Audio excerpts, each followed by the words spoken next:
80 ঊর্ধ্ব একজন বৃদ্ধ, তিনি দেশে ফিরে যেতে সাহস পেলেন। আওয়ামী লীগের অন্যান্য নেতারা যারা দেশের বাইরে আছেন তারা কেন সাহস পাচ্ছেন না, তারা কেন ফিরছেন না, আপনি কেন ফিরছেন না? বাংলাদেশের নাগরিক যখন দেখে যে একটা সরকারি দলীয় এমপি কে ওবায়দুল কাদের থাপড়াইতে পারে দিনে দুপুরে, তখন আপনাকে আমাকে গাছে ঝুলাই মাইরা ফেলবে বা আমাদেরকে দেশ ত্যাগ করতে হবে, এটা দেখে আমরা তো আশ্চর্য হচ্ছি কেন? এখন বলছে, তখন বলতে পারে নাই কেন? তখন কি আপনারা জনগণের থেকে অনেক দূরে থাকতেন? এটা ডিনারের জন্য আমন্ত্রণ জানালো সংবাদ কর্মীদের, গণমাধ্যম কর্মীদের, গেলেন, এই ছবি একটা গোয়েন্দা সংস্থায় গিয়ে চলে গেল। তারপর দিন থেকে তো আপনার রাজনীতিতে আসমানের দিকে তাকায়ও জাতির কাছে ক্ষমা চাওয়া যায়। আপনি মনে করেন যে আপনার দলের ক্ষমা চাওয়া উচিত? তখন কি এই জনমতের উপেক্ষার বিষয়টা আপনারা উপলব্ধি করতেন, নাকি এখন আসলে এসে উপলব্ধি হচ্ছে যে আওয়ামী লীগকে বাদ দিলে জনমতের উপেক্ষা, বিএনপি কে বাদ দিলে উপেক্ষা হয় না? যদি আমি জানি যে দেশে নির্বাচন করার মতো পরিস্থিতি নাই, তাহলে সেটা আমি জেনে শুনে স্বীকৃতি দিতে যাবো কেন? পূর্ববর্তী বিএনপি কে ওই সময় যখন আপনারা ছিলেন, আপনি সহ আপনার দলের নেতারা তখন খুব শক্তভাবে বলতেন যে কেন তাদের যাওয়া উচিত এবং কেন তাদের মানা উচিত। আমার নেত্রীকে প্রাণের ঝুঁকি থাকার কারণে দেশ ছেড়ে দিল্লিতে আসা লাগে, কিন্তু উনি এত বেশি জনপ্রিয় যে ওই বৈষম্য বিরোধী আন্দোলনে ছিলেন, ওনার শুধু সেলফি তুলছেন। আচ্ছা, আপনি কিভাবে দেশ ছেড়ে আসলেন? যেখানে মানুষ তার বর্জ্য ত্যাগ করে ওখানে গিয়ে লুকিয়েছিলাম। এই গল্প বলার পরে লাখো লাখো কোটি কোটি বাঙালি বিনা শর্তে কোনো চিন্তা ভাবনা ছাড়া সমবেত হবেন, সংঘবদ্ধ হবেন এবং আমাদেরকে স্লোগান দিয়া দিয়া আসিয়া দেশের মসনদে বসাইয়া দিবেন। খুব ভালো স্ট্র্যাটেজি, খুব ভালো কৌশল, আলহামদুলিল্লাহ। এরকম কৌশলের জন্য না আমরা বসেছিলাম। গোপাল ভারত এর থেকে পড়ে দিতে কথা শুনে। এখন জয় ভাইয়ের কথাটাকে যদি সত্য ধরে নেই, তাহলে টিউলিপ যে আহ্বান জানালেন ডক্টর ইউনূসকে তার সাথে দেখা করার জন্য, তাহলে উনি কিভাবে দেখা করবে? আমি চিঠিটা পড়েছি, চিঠির প্রতিটা লাইনে একটা করে থাক। মানে আপনাদের কথা আপনারা বলতে পারছেন না, এখন আপনাদের বিরোধীদের মধ্যে থেকে কেউ কেউ বলছেন। লজ্জার বিষয় না? আওয়ামী লীগের কোনো বক্তা নেই তো, বক্তা তৈরি হইতে, যে বক্তা তৈরি হইতে তাকে সাইজ করে দিচ্ছে। রাশেক রহমান, আপনাকে স্বাগত জানাচ্ছি পালস অফ পলিটিক্স এর আজকের আয়োজনে। আপনার কাছ থেকে শুরু করতে চাই বাংলাদেশের একটি ঘটনা নিয়ে, যে সাবেক রাষ্ট্রপতি আব্দুল হামিদ, তিনি যখন দেশ ছেড়েছিলেন 1 মাস আগে চিকিৎসার উদ্দেশ্যে থাইল্যান্ডে গেলেন, অনেক আলোচনা হলো, সেই ঘটনা পরম্পরায় অনেক কিছু হয়েও গেল। তিনি 1 মাস পরে চিকিৎসা শেষে দেশে ফিরে গেলেন এবং স্বরাষ্ট্র উপদেষ্টাও বলছেন যে তাকে কেন গ্রেপ্তার করা হচ্ছে না। এমন প্রশ্ন যখন সাংবাদিকরা করেন বা তার কাছে করা হয়, তিনি বললেন যে সুনির্দিষ্ট অভিযোগ প্রমাণিত না হলে গ্রেপ্তার নয়। তিনি এই 80 ঊর্ধ্ব একজন বৃদ্ধ, তিনি দেশে ফিরে যেতে সাহস পেলেন। আওয়ামী লীগের অন্যান্য নেতারা যারা দেশের বাইরে আছেন তারা কেন সাহস পাচ্ছেন না, তারা কেন ফিরছেন না, আপনি কেন ফিরছেন না? আচ্ছা দেখেন, প্রথম কথা হলো যে he is a champion politician, কোনো সন্দেহ নাই। সাবেক রাষ্ট্রপতি জনাব আব্দুল হামিদ, এবং ওনার সাথে আমার খুবই একটা স্নেহ ঘেরা সম্পর্ক আছে। উনি আমাকে খুব স্নেহ করেন এবং আমার অনেক ভালো ভালো স্মৃতি এবং অনেক কিছু শুনেছি, জেনেছি এই দল সম্বন্ধে, বাংলাদেশের ইতিহাস সম্বন্ধে। আমি সেই জায়গা থেকে খুব কৃতজ্ঞ যে আমার একজন মানুষের আমার পরিচয় আছে। আমার বাবার সাথেও তার সম্পর্ক অত্যন্ত সুনিবিড়, তারা বহু সংসদে একসাথে সংসদ সদস্য ছিলেন। এবং আমি আপনার অনুষ্ঠানের মাধ্যমে শুধু বলতে চাই, all the respect to mister Abdul Hamid, he deserves it, এবং he is definitely a true politician, a very courageous soul. এবং আল্লাহ তাআলা, উনি 80 বছর বয়স, এই বয়সে যাতে ভালো থাকেন, সুস্থ থাকেন, এই দোয়া করি আল্লাহর কাছে। দেখেন, প্রথম কথা হচ্ছে ওনাদের জেনারেশনটা তো ব্যতিক্রমী একটা জেনারেশন, এবং রাষ্ট্রপতি আব্দুল হামিদ উনি রাজনীতিবিদ হয়ে উঠেছেন কারো আনুকূল্যে বা কারো দয়া দাক্ষিণ্যে না। যার দরুন তিনি এমন সাহস দেখাতে পারবেন, এটাই তো খুব স্বাভাবিক। এবং তার থেকেও বড় কথা হচ্ছে, আজকে এই সংকটকালীন সময় বসে যখন নিজেরা বিচার করি, তখন আমি বুঝি যে কেন আমরা অনেকেই ফিরতে পারি না বা ফেরার মতো সাহস করি না। তার মধ্যে আমিও আছি। এটা কারণ হচ্ছে যে আমরা কিন্তু,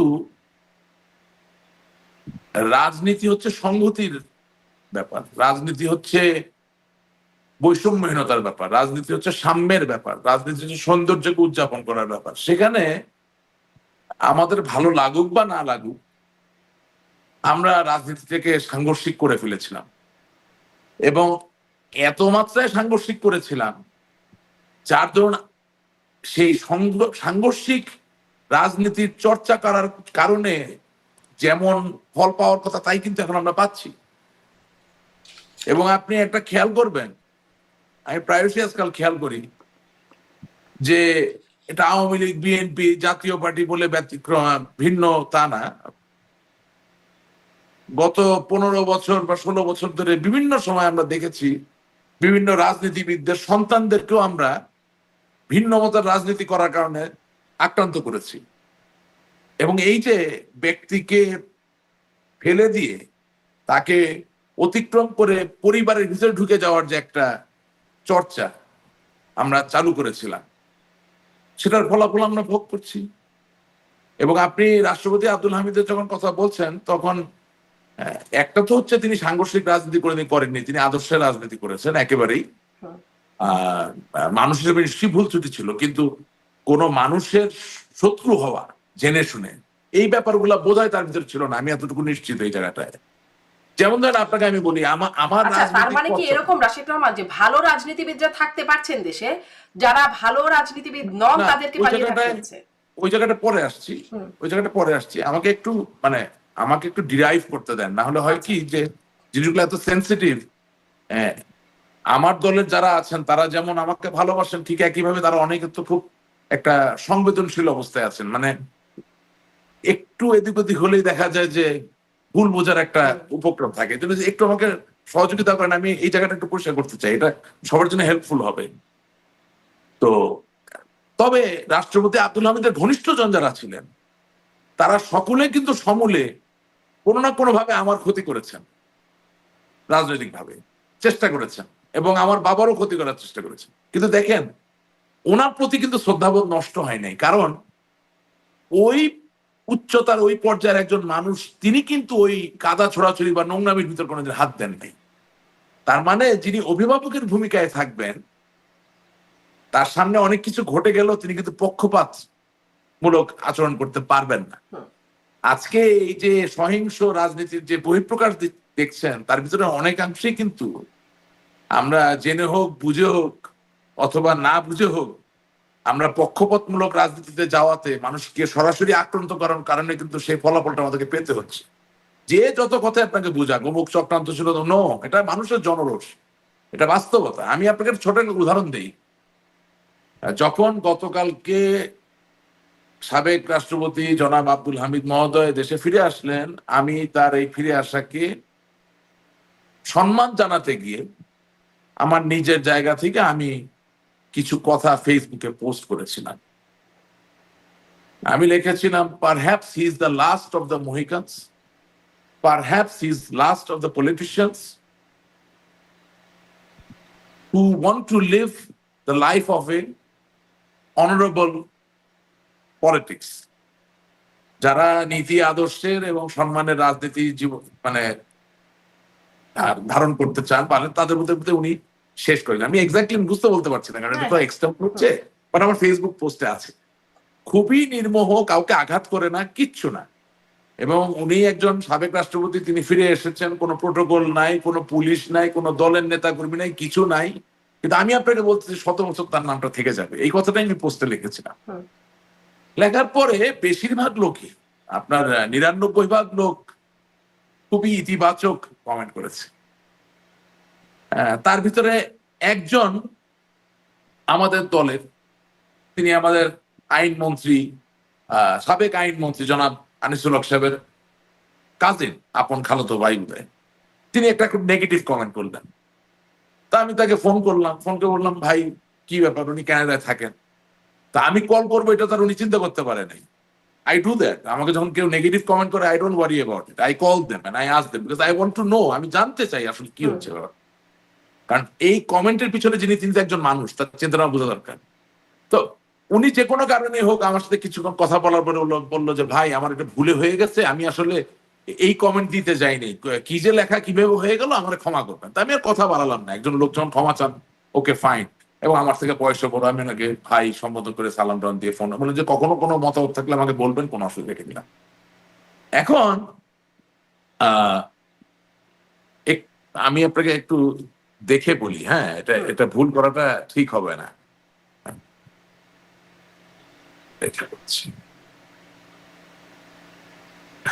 রাইট। তো আরেকটা কমেন্ট, সেখানে প্রথমে বানানটা লেখা ছিল হবিবুর রহমান। হুম, হুম। আমি ঠিক হবিবুর রহমান চিনতে পারছিলাম না যে একটা ইয়াং ছেলে মোটরসাইকেলের উপর বসে খুবই বাজে একটা কমেন্ট করেছে। তা আমি তাকে কল করলাম। তো কল করার পর প্রথমে ধরে নাই, পরে সে কল ব্যাক করলো, আমি ধরলাম, ধরার পরে খুবই উত্তেজিত। আমি বললাম, ভাই কি হয়েছে, আপনি যে এই আজে বাজে কথাগুলো লিখতেছেন, কারণটা কি? আমি তো কোনো এখানে রাজনৈতিক মতামত বা কিছু দিইনি। বলে, আপনারা জানেন আপনারা আমাকে নিয়ে কি করছেন? তাই বললাম, আপনি কি হবিবুর রহমান? বলে, না আমি হাবিবুর রহমান। হুম। মানে বানানে ভুল করেছিল। বলছে, আপনার বাড়ি কোথায় ভাই? বলে, আমার বাড়ি চিতলি দক্ষিণপুর মিঠাপুর, চিতলি দক্ষিণ পাড়া মিঠাপুকুরে। তাই আমি বললাম যে, আরে আপনি আমার বাড়ির পাশের লোক, আপনি এরকম কথা লিখতেছেন কেন? বলে, কেন আপনাদের মনে নাই?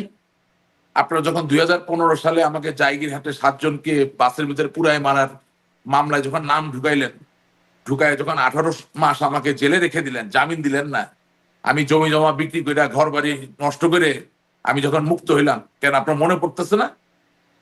আপনাদের মনে পড়ে না? ঠিক আছে, আসেন দেশে আসেন, বুঝাবো আপনাকে। হুম।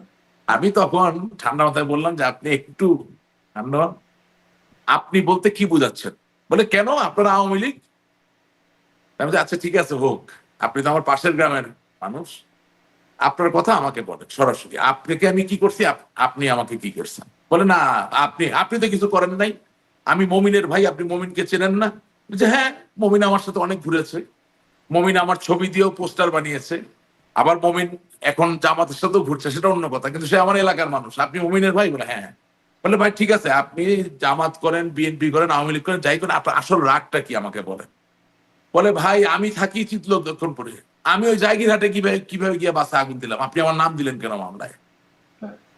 তো আমি আপনাকে যেটা বুঝতে যাচ্ছি, তাই বললাম যে এই মামলা কি এখনো চলো? বলে, কোনো মামলা চলো না। তার মানে 2015 সাল, আজকে হলো 2025 সাল, 10 বছর ধরে একটা মামলা চলছে। দেখেন, আমরা যখন ক্ষমতায় ছিলাম, আমরা কিন্তু এই আকুতিটা বারবার সরকারকে জানিয়েছি যে আপনি পেট্রোল বোমা যারা হামলা করছে তাদেরকে দমন করবেন, তাদেরকে দমন করতে গেলে মামলা হবে, ঠিক আছে, কিন্তু মামলায় যারা অভিযুক্ত হবেন, বিচারটা দ্রুত যদি সম্পন্ন হয়, তাহলে পেট্রোল বোমার কারণে যিনি মারা গেলেন, অগ্নিদগ্ধ হলেন বা আহত হলেন, তার সে যেমন বিচার পাচ্ছে, ঠিক একইভাবে যিনি আসলে দোষী তিনি সাজা পেয়ে যাচ্ছেন, যিনি দোষী না তিনি মুক্ত হয়ে যাচ্ছেন। অথচ দেখেন, আজকে 10 বছর হয়ে গেছে এই মামলাটা শেষ হয়নি, এবং এই ছেলের সাথে কথা বলে আমি বুঝতেছি, এই ছেলের সাথে আমি কথা বলে পরিষ্কারভাবে বুঝতে পারছি। আপনি কি আমার কথা শুনতে জি, পাচ্ছেন? আপনার কথা শুনতে পাচ্ছি। মানে সেই ছেলেটার যে ক্ষোভের জায়গা, আপনার স্ক্রিনটা হ্যাঁ এখন ঠিক আছে। সেই হ্যাঁ। ছেলেটার যে ক্ষোভের জায়গা সেটা আপনার কাছে সে এখন বলছে। এখন বলছে, তখন বলতে পারে নাই কেন? না, তখন কি আপনারা তখন আমি জনগণের থেকে যাচ্ছি, অনেক দূরে থাকতেন? এটা এটা এটা পরিষ্কার বোঝা যাচ্ছে যে আহ, আমি বুঝতে পারছি যে এই ছেলেটা আর যাই হোক নির্দোষ, সেটা সাথে যুক্ত নয়। হুম, কারণ ইট ডাজন্ট মেক সেন্স। হুম। কারণ যেই জায়গায় আগুন ধরানোর ঘটনা, সেখানে 30 মাইল দূর থেকে গিয়ে রাত্রেবেলা 3টার সময়, এগুলো আসলে মিলানো খুব কঠিন, বুঝছেন? ইনি একজন মাত্র হ্যাঁ, হাবিবুর রহমান, এরকম অসংখ্য হাবিবুর রহমানদের নামে অস্ত্র মামলা। হ্যাঁ। থাকতে পারে, থাকতে পারে, এবং এখান থেকে রোষ তৈরি হচ্ছে, রোষানল তৈরি হচ্ছে, বুঝলেন? আমরা প্রশ্ন করি না যে কেন আমাদেরকে এইভাবে হামলা করতেছে, আমরা বুঝতে পারছি, মনে হয় ছোট বাচ্চা, আমরা সবাই কিছু বুঝতেছি না কেন। আমি আপনার ছোট একটা উদাহরণ দিলাম, এবং আপনি যে জিজ্ঞেস করলেন যে কেন এই ছেলেটা আমার কাছে আসে নাই, এই ছেলেটার আপন ভাই তো আমার সাথেই ছিল, আমি খুঁজে বের করেছি অসংখ্য ছবি আমার সাথে। কিন্তু যদি কোনো লোককে আপনি 18 মাস জেলে রাখেন, তারপর সে বেরিয়ে আসার পরে আপনি ক্ষমতায়, সে দূর থেকে মনে করছেন আপনি তাকে জেলে রেখেছেন, সে আপনার কাছে আসবে কোন জায়গা থেকে?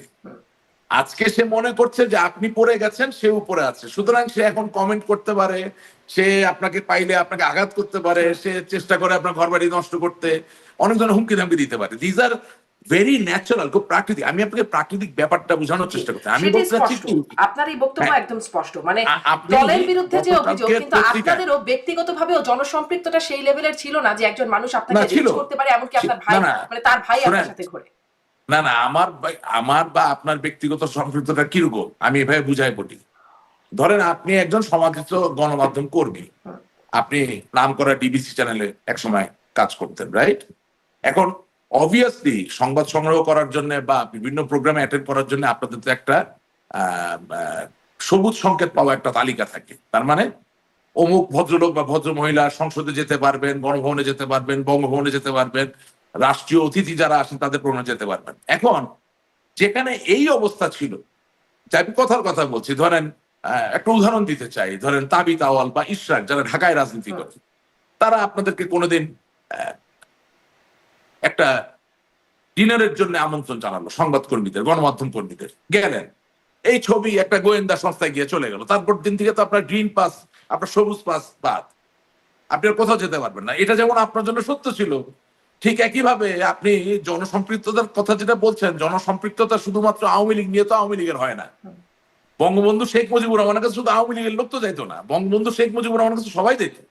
এমনকি সালাউদ্দিন কাদের চৌধুরী সাহেবের বাবা ফজল কাদের চৌধুরী, যিনি পাকিস্তানের ভাইস প্রেসিডেন্ট ছিলেন, পার্লামেন্টের স্পিকার ছিলেন, হ্যাঁ, মুসলিম লীগের সভাপতি ছিলেন, তিনিও তো বঙ্গবন্ধুর বাসায় গেছেন, বঙ্গবন্ধু তার বাসায় গেছেন। তো কথা হচ্ছে যে আমি ওইটাই বলতে চাচ্ছি যে আমাদের, আমি কাউকে দোষী করছি না, আমি বলছি আমাদের আগামী দিনে এগোতে হলে সকলের কাছে আমাদের আহ্বানটা হচ্ছে সাংঘর্ষিক রাজনীতিটা যেভাবে হোক এটা বন্ধ করতে হবে। আপনি যদি সাংঘর্ষিক রাজনীতি বন্ধ না করেন তাইলে ভাই বাংলাদেশের কোনো ভবিষ্যৎ তার মানে নাই। ওই এবং সংকটটা সবচেয়ে বড় আপনাদের কথা, মধ্যে ছিল যে গ্রিন সিগন্যালটা ছিল, যদি বাতিল হয়ে ছিল, যায় বা 100% দলীয় ছিল। পদ পদবি যদি কোনো রকম ঘাটতি না হয়। না, দলীয় পদ পদবি কি আপনি টিকতেই তো পারবেন না, দলীয় পদ পদবি, আর পদ পদবি রাখেন, আচ্ছা, ও কিন্তু তো দায়িত্বই পারবেন না। এখনকার অবস্থা যদি একটু জানতে চাই, আচ্ছা, আব্দুল আমি হামিদ বলি। ফিরলেন, সাহস করে জি। ফিরলেন, তাকেও গ্রেপ্তার করা হতে পারতো, কারণ তাকে, তিনি যখন চলে আসলেন দেশ ছেড়ে, তখন একটা যে ঘটনা ঘটে গেল, মানে না যে না, আন্দোলন, এমনকি সবচেয়ে আওয়ামী বড় লীগ কথা, নিষিদ্ধ পর্যন্ত হয়ে গেল আওয়ামী লীগের কার্যক্রম, তারপরে শুনেন, তিনি ফিরে গেলেন। সবচেয়ে সবচেয়ে ভয়ঙ্কর ব্যাপারটা হচ্ছে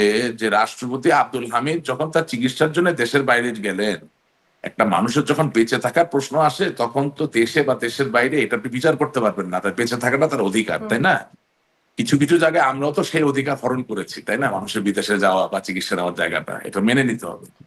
উনি যখন দেশের বাইরে গেলেন, আমাদের ভিতর থেকে একটা অংশ কি শুরু করবো, যে এখান থেকে থাইল্যান্ডে গেছেন, থাইল্যান্ড থেকে দিল্লিতে যাবেন, যাওয়ার পরে সব আলাপ আলোচনা হয়ে যাবে এবং আওয়ামী লীগের সভাপতি হয়ে বা সভাপতির কাছে পারমিশন নিয়ে, অনুমতি নিয়ে তিনি আওয়ামী লীগের হাল হাতে ধরে তিনি বাংলাদেশে ফিরে আসবেন।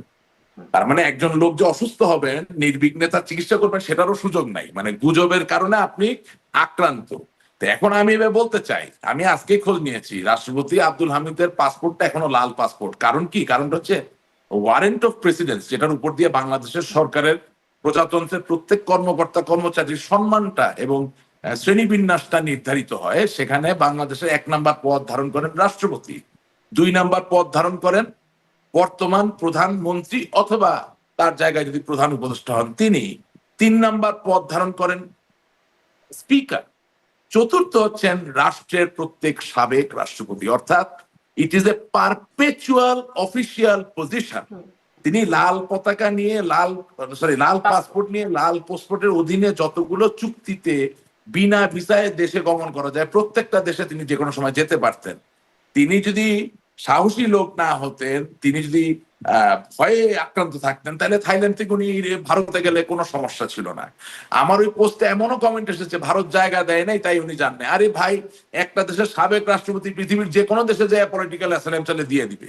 মানুষকে ছোট করা সহজ, বড় করার চেষ্টা করেন, মানুষের প্রতি কাইন্ড হন। আমার এটা হচ্ছে কথা। তো আচ্ছা, সেই জায়গা আমি একটু থেকে প্রশ্ন করতে চাই, আপনাদের আশঙ্কা কি? মানে যদি আমি আপনার আশঙ্কার কথাই জিজ্ঞাসা করি, যে রাষ্ট্রপতি আব্দুল হামিদকে আপনিও প্রশংসা করছেন যে তিনি সাহসী, তিনি ফিরে গেলেন, আপনার কি মনে হয় আপনি যদি ফিরে যান তাহলে কি হবে? ফিরছেন না কেন? না, আমি তো আপনাকে এর আগে আপনার অনুষ্ঠানে বলেছি, আমি যদি বুঝি যে আমি আদালতে একেবারে সুস্থ শরীরে দাঁড়াতে পারবো এবং আমি যেই আইনজীবীকে চাই, এটা তো আমার অধিকার, আমি যেই আইনজীবীকে চাই সেই আইনজীবী আমার প্রতিনিধিত্ব করতে পারবেন নির্ভয়ে, নিঃসংকোচে, এবং যৌক্তিক জায়গায় আমি জামিন পাবো বা যেই সুযোগটা পাওয়ার কথা একজন দেশের নাগরিক হিসাবে, সেটা নিশ্চিত হলে আমি অবশ্যই ফিরে যাব। তবে হ্যাঁ, আপনি জানেন যে আমার 2টো বাড়ি পুড়িয়ে দেওয়া হয়েছে। সুতরাং আমার ভিতরে, ধরেন ওই বাসার মধ্যে তখন যদি আমি থাকতাম তাহলে আমার কি হতো, সেটার উত্তর যদি আপনি বোঝেন তাহলে আপনি এটাও বুঝবেন কেন আমি ফিরতে পারছি না। তবে আমি ফিরতে পারছি না, আপনাকে বলতে চাইছি যে পরিবেশটা তার একা তৈরি করার ক্ষমতা আমার নাই। আজকের এই পরিবেশের জন্য আমি এককভাবে হয়তো বা দায়ী না, আমি নিজেকে নিজের অংশটুকু নিতে রাজি আছি। কিন্তু ব্যাপক অর্থে যাদের কারণে আজ এই পরিবেশটা তৈরি হয়েছে, তারা যদি অনুভব না করেন যে সাংঘর্ষিক রাজনীতির থেকে বেরিয়ে আমাদেরকে আসতেই হবে, সেটা আগে পারি নাই, এখন পারতে হবে, অথবা আগামী দিনে পারতে হবে। কেন আপনাকে এই কথাটা বলছি?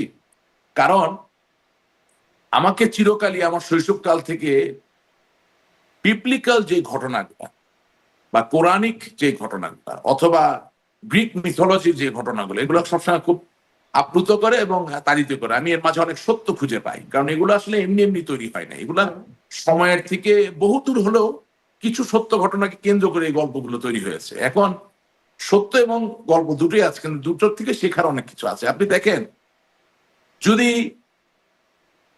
আমাদের প্রিয় নবী হযরত মুহাম্মদ সাল্লাল্লাহু আলাইহি ওয়াসাল্লাম মক্কা বিজয় করার পরে সকলকে ক্ষমা না করতেন, তাহলে ইসলামের এই প্রসার কি কোনোদিন সম্ভব হতো? তার মানে যদিও হযরত মুহাম্মদ সাল্লাল্লাহু আলাইহি ওয়াসাল্লামকে বছর পর বছর নির্যাতন করা হয়েছে, লাঞ্ছিত করা হয়েছে, তার অনুসারীদেরকে শাস্তি দেওয়া হয়েছে, অত্যাচার করা হয়েছে, কিন্তু তিনি he became larger then life. তিনি একজন ক্ষুদ্র মানুষের জীবনের থেকে বৃহৎ হয়ে তিনি ক্ষমার পথকে বেছে নিয়েছিলেন। এটা তো গেল একটা কোরআনিক ঘটনা, সত্য ঘটনা। এখন আপনি মনে করেন যে যদি আপনি বিবলিক্যাল একটা ঘটনা হাতে নেন, যে লেটস সে জিসাস ক্রাইস্ট, মানে যাকে আমরা ঈসা আলাইহিস সালাম বলি, তাকে ক্রুশবিদ্ধ করা হয়েছে, কিন্তু রাজা কনস্টান্টাইনের পরে এই যে খ্রিস্টীয় ধর্মের যে জয় জয়কার, তাতে তারা ওই রোমান এম্পায়ার লোকদের উপরে যদি দয়া পরবশ না হতো, তাহলে আপনি কি এখন রোমান এম্পায়ারের যে ছিটা ফোটা, মানে অর্থাৎ রোমান নাগরিকদের যাই ইউরোপে ছড়িয়ে ছিটিয়ে আছে, তাদের খুঁজে পেতেন? পেতেন না। তো আপনি এখন হযরত মুহাম্মদ সাল্লাল্লাহু আলাইহি সাল্লামের জায়গায় কাকে দেখতে চান? বর্তমান সরকারকে, অন্তর্বর্তী সরকারকে? না, আপনি আমি দুটো কোরআনিক এবং বিবলিক্যাল এক্সাম্পল দিয়েছি। এবার আমি একটা পার্থিব এক্সাম্পল আসবো, একেবারে মানুষের। নেলসন ম্যান্ডেলাকে যত বছর অন্তরীণ করে রাখা হয়েছিল, তার স্ত্রী উইনি ম্যান্ডেলাকে যেভাবে অত্যাচার করা হয়েছিল, তার অনুসারীদেরকে, কৃষ্ণাঙ্গদেরকে যেভাবে অত্যাচার করা হয়েছিল, ডেসমন্ড টুটুকে যেভাবে অত্যাচার করা হয়েছিল, নির্যাতিত করা হয়েছিল, যদি ক্ষমার পথ এবং সংঘর্ষ এড়ানোর পথকে তারা বেছে না নিতেন, তাহলে আজকের সাউথ আফ্রিকা কি বসবাসযোগ্য হতো? কৃষ্ণাঙ্গদের উপর অত্যাচার করার দায় প্রতিশোধ নেওয়ার ইচ্ছা নিয়ে যদি কৃষ্ণাঙ্গরা ক্ষমতায় আসতো, তাহলে কোন শ্বেতাঙ্গরে কি খুঁজে পেতেন? আর কোন শ্বেতাঙ্গ যদি খুঁজে না পেতেন, তাহলে সাউথ আফ্রিকার এই যে দৃঢ় অর্থনৈতিক যে ভিত্তি, সেটাকে আপনি খুঁজে পেতেন। আমি শুধু আপনাকে বলতে চাচ্ছি যে আমাদেরকে কোনো না কোনো পর্যায়ে যে সিদ্ধান্ত নিতে হবে যে আমরা সাংঘর্ষিক, আমরা যুদ্ধ করব, আমরা প্রতিশোধ নিব, নাকি আমরা সংহতি তৈরি করব। এখন অবশ্যই আমি তো আর একক কোনো সত্তা নই। আমি আপনার অনুষ্ঠানের মাধ্যমে বর্তমান যে পরিস্থিতি, রাশিদ রহমান, বর্তমান যে পরিস্থিতি, তাতে আপনাদের প্রতিশোধ নেবার মতো খুব অবস্থা নাই, কিন্তু যারা আছেন এখন ক্ষমতায়, প্রতিশোধ নেওয়ার মতো অবস্থা আজকে নাই, আগামীকালকে হতে পারে, কিন্তু প্রশ্নটা ওটা না। প্রশ্ন হচ্ছে আপনি আদৌ কোনোদিন প্রতিশোধ নিবেন কিনা। আপনার পূর্ব অভিজ্ঞতা বলে বা ইতিহাস বলে আপনারা প্রতিশোধ পরায়ণ, আপনারা প্রতিশোধ পরায়ণ। রাশিদ রহমান, আপনারা প্রতিশোধ পরায়ণ। এখন আপনারা কি চাইছেন যে হযরত মুহাম্মদ সাল্লাল্লাহু আলাইহি সাল্লামের সেই রোলে বর্তমান অন্তর্বর্তী সরকার মানে থাকুক এবং আপনাদেরকে সেইভাবে ক্ষমা সুন্দর দৃষ্টিতে দেখুক? না, আপনি আরো কন্টেম্পোরারি জায়গায় যাচ্ছেন না কেন? আমি আশা করি এটাকে তির্যক ভাবে না নিয়ে সোজাসুজি ভাবে নেবেন। 1971 সালে আপনার গণহত্যার পরে, 1971 স্বাধীনতা যুদ্ধের পরে এই যে শতাধিক পাকিস্তানি কমান্ডার যারা গ্রেপ্তারকৃত অবস্থায় এবং সিপাহীরা যারা গ্রেপ্তার ভারতে চলে গেল, এই যে সিমলা চুক্তি শোনেন, তাদের কারো শেষ পর্যন্ত বিচার বা কিছু করলেন না কেন? তারা তো হত্যা করছে। কারণ হচ্ছে যে কোনো একটা জায়গায় আপনাকে কিছু অপ্রিয় বাস্তবতার মুখোমুখি হতে হয়। আমি সেটা সমর্থন করি, সেটা বলি না। আমি বলছি এগুলো চিন্তা ভাবনা করার বিষয় আছে। আপনি আমাকে যে প্রশ্ন করছেন সেটার কোনো একক উত্তর হয় না। উত্তরটা হচ্ছে আমাদেরকে এটা চিন্তা করতে হবে। তো আপনারা কি ক্ষমা চাইবেন? আপনারা যদি বলে ধরেন সেই বাস্তবতা যদি আসতে হয়, একটা পক্ষকে তো আগাতে হবে। শুনেন, আপনারা তো ক্ষমা চান না। শুনেন, আমি তো কম বুঝি। আমরা মনে করি ভুল ত্রুটি মানুষ করে। আমার মনের ইচ্ছায় তো আর কোনো ভুল ত্রুটি নাই, হয়তো মানব কার্যক্রমে ভুল থাকতে পারে, সেখানে আমি ক্ষমা চেয়ে যদি নতুন করে শুরু করি, আমি দোষের কিছু দেখি না। কারণ আমাদের থেকে অনেক বেশি বোঝা লোক আছে যারা মনে করে ক্ষমা চাইবো কার কাছে, কিসের কাছে, কখন। তো রাজনীতিতে তো আসলে যেমন ধরেন, আমি হাঁটতে হাঁটতে আপনার গায়ে চা পড়ে গেল বা ধাক্কা লাগলো বা আপনি ব্যথা পেলেন, আপনাকে আমি ব্যক্তিগতভাবে ক্ষমা চাইতে পারি। রাজনীতিতে তো সবসময় ব্যক্তিগত ক্ষমা চাওয়া লাগে না। রাজনীতিতে আসমানের দিকে তাকায়ও জাতির কাছে ক্ষমা চাওয়া যায়, অথবা যারা আক্রান্ত হয়েছে তাদের কাছে ক্ষমা চাওয়া যায়। এখন এদেরকে কিছু বললে তো এদের কিছু অন্ধ অনুসারী আছে, এরা যেই ভাষায় গালিগালাজ করে, শত্রুতা শুরু করে, কোনো বাস্তবিক মানবিক কথা বলা যায় না আসলে। এবং আচ্ছা, তাহলে একটু সামারিটা আপনি চাইছেন, আপনি মনে করেন যে আপনার দলের ক্ষমা চাওয়া উচিত? না, এখানে দুটো ব্যাপার আছে। একটা হচ্ছে যে ভুল সিদ্ধান্তগুলো নিয়েছি সেই ভুল সিদ্ধান্তগুলো আগামী দিনে হবে না এটা রিঅ্যাসিওর করা। এটাকে আপনি ক্ষমা বলবেন না সংশোধনী বলবেন না কি ভাষায় প্রকাশ করবেন আমি জানি না। অর্থাৎ দলের ভিতরে যারা আক্রান্ত তাদেরকে অনুভব করতে হবে যে আগামী দিনে এই ধরনের অনাচার অবিচারগুলো হবে না। এবং আপনার 15 বছর যেভাবে ভয়ের একটা সংস্কৃতি দলের ভিতরে চলেছে, কেউ কোনো কথা বললেই আপনার সাথে মতামতে না মিললে তাকে ভয় দেখানো হয়েছে, গালিগালাজ করা হয়েছে, সেটা এখনো চলমান। এটা যদি বন্ধ না করতে পারেন খুব ভালো কোনো ফলাফল হবে না। আপনার একটা বৃহৎ দল, আপনি নিজে বলছেন আওয়ামী লীগ অনেক বড় দল, এই আওয়ামী লীগে মাঝি আছে, জেলে আছে, কামার আছে, কুমার আছে, প্রভাষক আছে, অধ্যাপক আছে, বিজ্ঞানী আছে, সাবেক পুলিশ কর্মকর্তা আছেন, সেনা কর্মকর্তা আছেন। তো সবার মন কি একরকম হবে নাকি? Not at all. এবং এবং আপনি তো দিনের শেষে আপনি তো পিয়ন পালতেছেন না, আপনি তো অফিস সহকারী পালছেন না, যার সিদ্ধান্ত নেওয়ার সুযোগটা খুব অল্প। অফিস সহকারী বা পিয়নও সম্মানী জায়গা, তাকে ছোট করতে চাই না, কিন্তু তার সিদ্ধান্ত নেওয়ার কোন কাজের ব্যাপারে সুযোগটা সীমিত। আপনি সেটা করছেন না। আপনি চাচ্ছেন আইন প্রণেতা বানাতে, আপনি চাচ্ছেন সংসদ সদস্য বানাতে, যারা সংসদে গিয়ে আগামী দিনে দেশের কথা বলবেন। এখন একজন সংসদ সদস্য সম্ভাবনাময়ী ব্যক্তি যিনি হতে পারেন বা হতে চান, সবাই হবেন তা না, যার চিন্তা করার শক্তি আছে, এখন তার সাথে আপনার চিন্তায় না মিললে আপনি হয়ে যাচ্ছেন দালাল, আপনি হয়ে যাচ্ছেন গাদ্দার, আপনি হয়ে যাচ্ছেন রাজাকার, আপনি হচ্ছেন আলবদর। এটা যে কত বড় একটা ক্রাইসিস তৈরি করতে আপনি চিন্তা করতে পারবেন না। আলাপ আলোচনা ছাড়া তো একটা ছোট সংসারও এগোতে পারে না। সেখানে এত বড় একটা দল, সেখানে আপনি ঠিক করে দিবেন কার সাথে আলাপ করা যাবে, এর বাইরে আলাপ করা যাবে না, এটা তো হতে পারে না। বা কতটুকু আলাপ করা যাবে, এটা তো হতে পারে আপনি বলছেন যে সংশোধনীর সিদ্ধান্ত নেওয়ার মতো একটা সময় এখন। তো এই রকম যারা সিদ্ধান্ত নেবার মতো জায়গায় আছেন, আমরা সম্প্রতি দেখছি ওবায়দুল কাদের, তিনি বেশ সরব হয়েছেন রাজনীতিতে, বেশ কথাও বলছেন বিভিন্ন গণমাধ্যমে। তিনি দেখছিলাম আনন্দবাজার পত্রিকাকে দেওয়া ভারতীয় গণমাধ্যমে একটি সাক্ষাৎকার, তিনি বলছেন যে দেশে 45% বেশি মানুষ আওয়ামী লীগের সমর্থক, আওয়ামী লীগকে বাদ দিয়ে নির্বাচন অনুষ্ঠান, এর অর্থ সেই দেশের জনমতকে সম্পূর্ণভাবে উপেক্ষা করা। এটা হচ্ছে ওই ডক্টর মোহাম্মদ ইউনূস যে আগামী এপ্রিলে নির্বাচন, সেই প্রসঙ্গে তিনি এই কথা বলছেন যে আওয়ামী লীগকে বাদ দিয়ে নির্বাচন হচ্ছে জনমতকে উপেক্ষা। মানে এই প্রসঙ্গটা কি আপনারা যখন ক্ষমতায় ছিলেন তখন কি এই জনমতের উপেক্ষার বিষয়টা আপনারা উপলব্ধি করতেন, নাকি এখন আসলে এসে উপলব্ধি হচ্ছে যে আওয়ামী লীগকে বাদ দিলে জনমতের উপেক্ষা, বিএনপিকে বাদ দিলে উপেক্ষা হয় না? না, এই প্রশ্ন তো ওনাকে করতে হবে। আনফরচুনেটলি এই প্রশ্ন নাকি কেউ করছেন না, এটা করার সাহস কারো নাই। আশা করি করব। আপনি হয়তো বা করবেন, আমি যদি গণমাধ্যম কর্মী হতো অবশ্যই আমি ওনাকে জিজ্ঞেস করতাম। আর তার থেকেও বড় কথা হচ্ছে যে আমি ওনার একটা বক্তব্য, উনি রোহিঙ্গাদেরকে দেখতে গিয়েছিলেন, ওনার একটা বক্তব্য আমার কোনো লেখা ছাড়া, আমি কিছু লিখিনি, শুধু একটা ভিডিও আমি আমার ফেসবুকে পোস্ট করেছিলাম ওনার বক্তব্য। ওখানে আমার কোনো মতামত কিচ্ছু, কোনো ইঙ্গিত কিছু নাই। আপনি এখন গেলে দেখতে পারবেন যে পরিমাণ গালি, বরঞ্চ আমি ওখানে লিখেছি যে উনি এমন কি বলেছেন যে আপনি তাকে গালি দিচ্ছেন। আপনি কমেন্ট গুলো দেখবেন, খুব ইন্টারেস্টিং। এখন হি is the general secretary of Bangladesh Awami League, definitely সাধারণ সম্পাদক হিসাবে ওনার দায়িত্ব আছে, ওনার ক্ষমতাও আছে, কিন্তু আমি তো একজন আওয়ামী লীগের কর্মী। এখন আমার দলের সাধারণ সম্পাদককে যদি 100টা লোক গালি দেয়, 100টা লোক গালি দিচ্ছে, এটা বলার অধিকার আমার নাই, সেটা তো হতে পারে না। উনি যদি বলেন যে আগামী দিন আমরা নির্বাচনের জন্য প্রস্তুতি নিব, এটা দলের নির্দেশ, তাহলে আমার জন্য নির্দেশ, ওকে ফাইন, দ্যাটস গুড। উনি যদি বলেন যে আগামী 16ই ডিসেম্বর আমরা দলীয় ভাবে বৃহৎ আকারে বৃহৎ পরিসরে আমরা বিজয় দিবস উদযাপন করবো, এটা আমার জন্য নির্দেশ।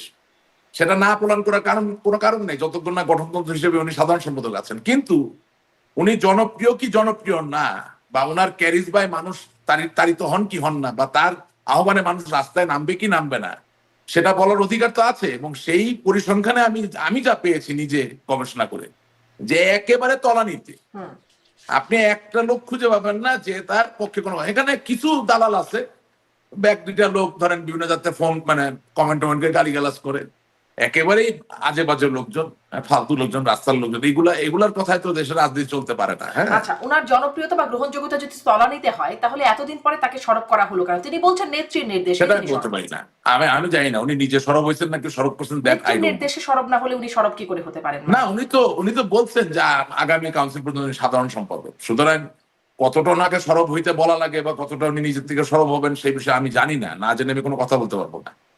হ্যাঁ, বর্তমান পরিস্থিতির উনি তো সুযোগ নিতে পারেন। এখন ওনাকে কে বলবে যে ভাই আপনি সরব হইেন না? মানে আর এরকম বলার মতো লোক কে আছে আওয়ামী লীগে? আপনি আব্দুল হামিদের মতো লোক আর কাউকে দেখতেছেন নাকি কেন আশেপাশে? সাবেক নাই তো, প্রধানমন্ত্রী নাই তো, আওয়ামী লীগ একজনও নেত্রী নাই। শেখ হাসিনা আছেন, তিনি সরব হতে বলতে সেটা পারেন, তো বিরোধ সেটা তো হতে নেত্রীর বলতে পারেন। সিদ্ধান্ত। হ্যাঁ, নেত্রী যদি মনে করেন দলের ভালো হবে না বলবে। আমি তো আর নেত্রীর জায়গায় বসতে যাচ্ছি না, আমি শুধু হাত তুলে দোয়া করতে পারি যে আল্লাহ আওয়ামী লীগের ভালো করুন। মানে যখন আমি শুধু ওবায়দুল হাত কাদের তুলে বলছেন বলতে পারি নেত্রী যে তাকে আল্লাহ, বলেছেন সরব হতে, আল্লাহ এবং সেখান থেকে আমাদেরকে কোন এমন রকম একটা পরিস্থিতি দাও যেখানে কোটি কোটি মানুষ যারা নির্যাতিত নিষ্পেষিত অবস্থা আছে তারাও মুক্তি পাক, আমরা যারা দেশের বাইরে ফিরতে পারছি না আমরাও যাতে আমাদের দেশে ফিরতে পারি। আমরা তো আসলে দেশে ফিরতে আপনি চাই। ওবায়দুল কাদেরের মন্তব্যের প্রসঙ্গে আপনার কাছে আপনি বলছিলেন সেটি তাকে জিজ্ঞাসা করেন, কিন্তু আপনি এতটুকু বলেন যে ওবায়দুল কাদের বলছেন যে 45% বেশি মানুষ আওয়ামী লীগকে সমর্থন করে, আওয়ামী লীগকে বাদ দিয়ে সেটা তো নির্বাচন। আপনাকে আমি আগেও বলেছি যে আমাদের কয়েকটি নির্বাচন একেবারেই গ্রহণযোগ্য হয়নি, এটা এটা আমাদের নিজের পায়ে নিজে কুড়াল মারা হয়েছে।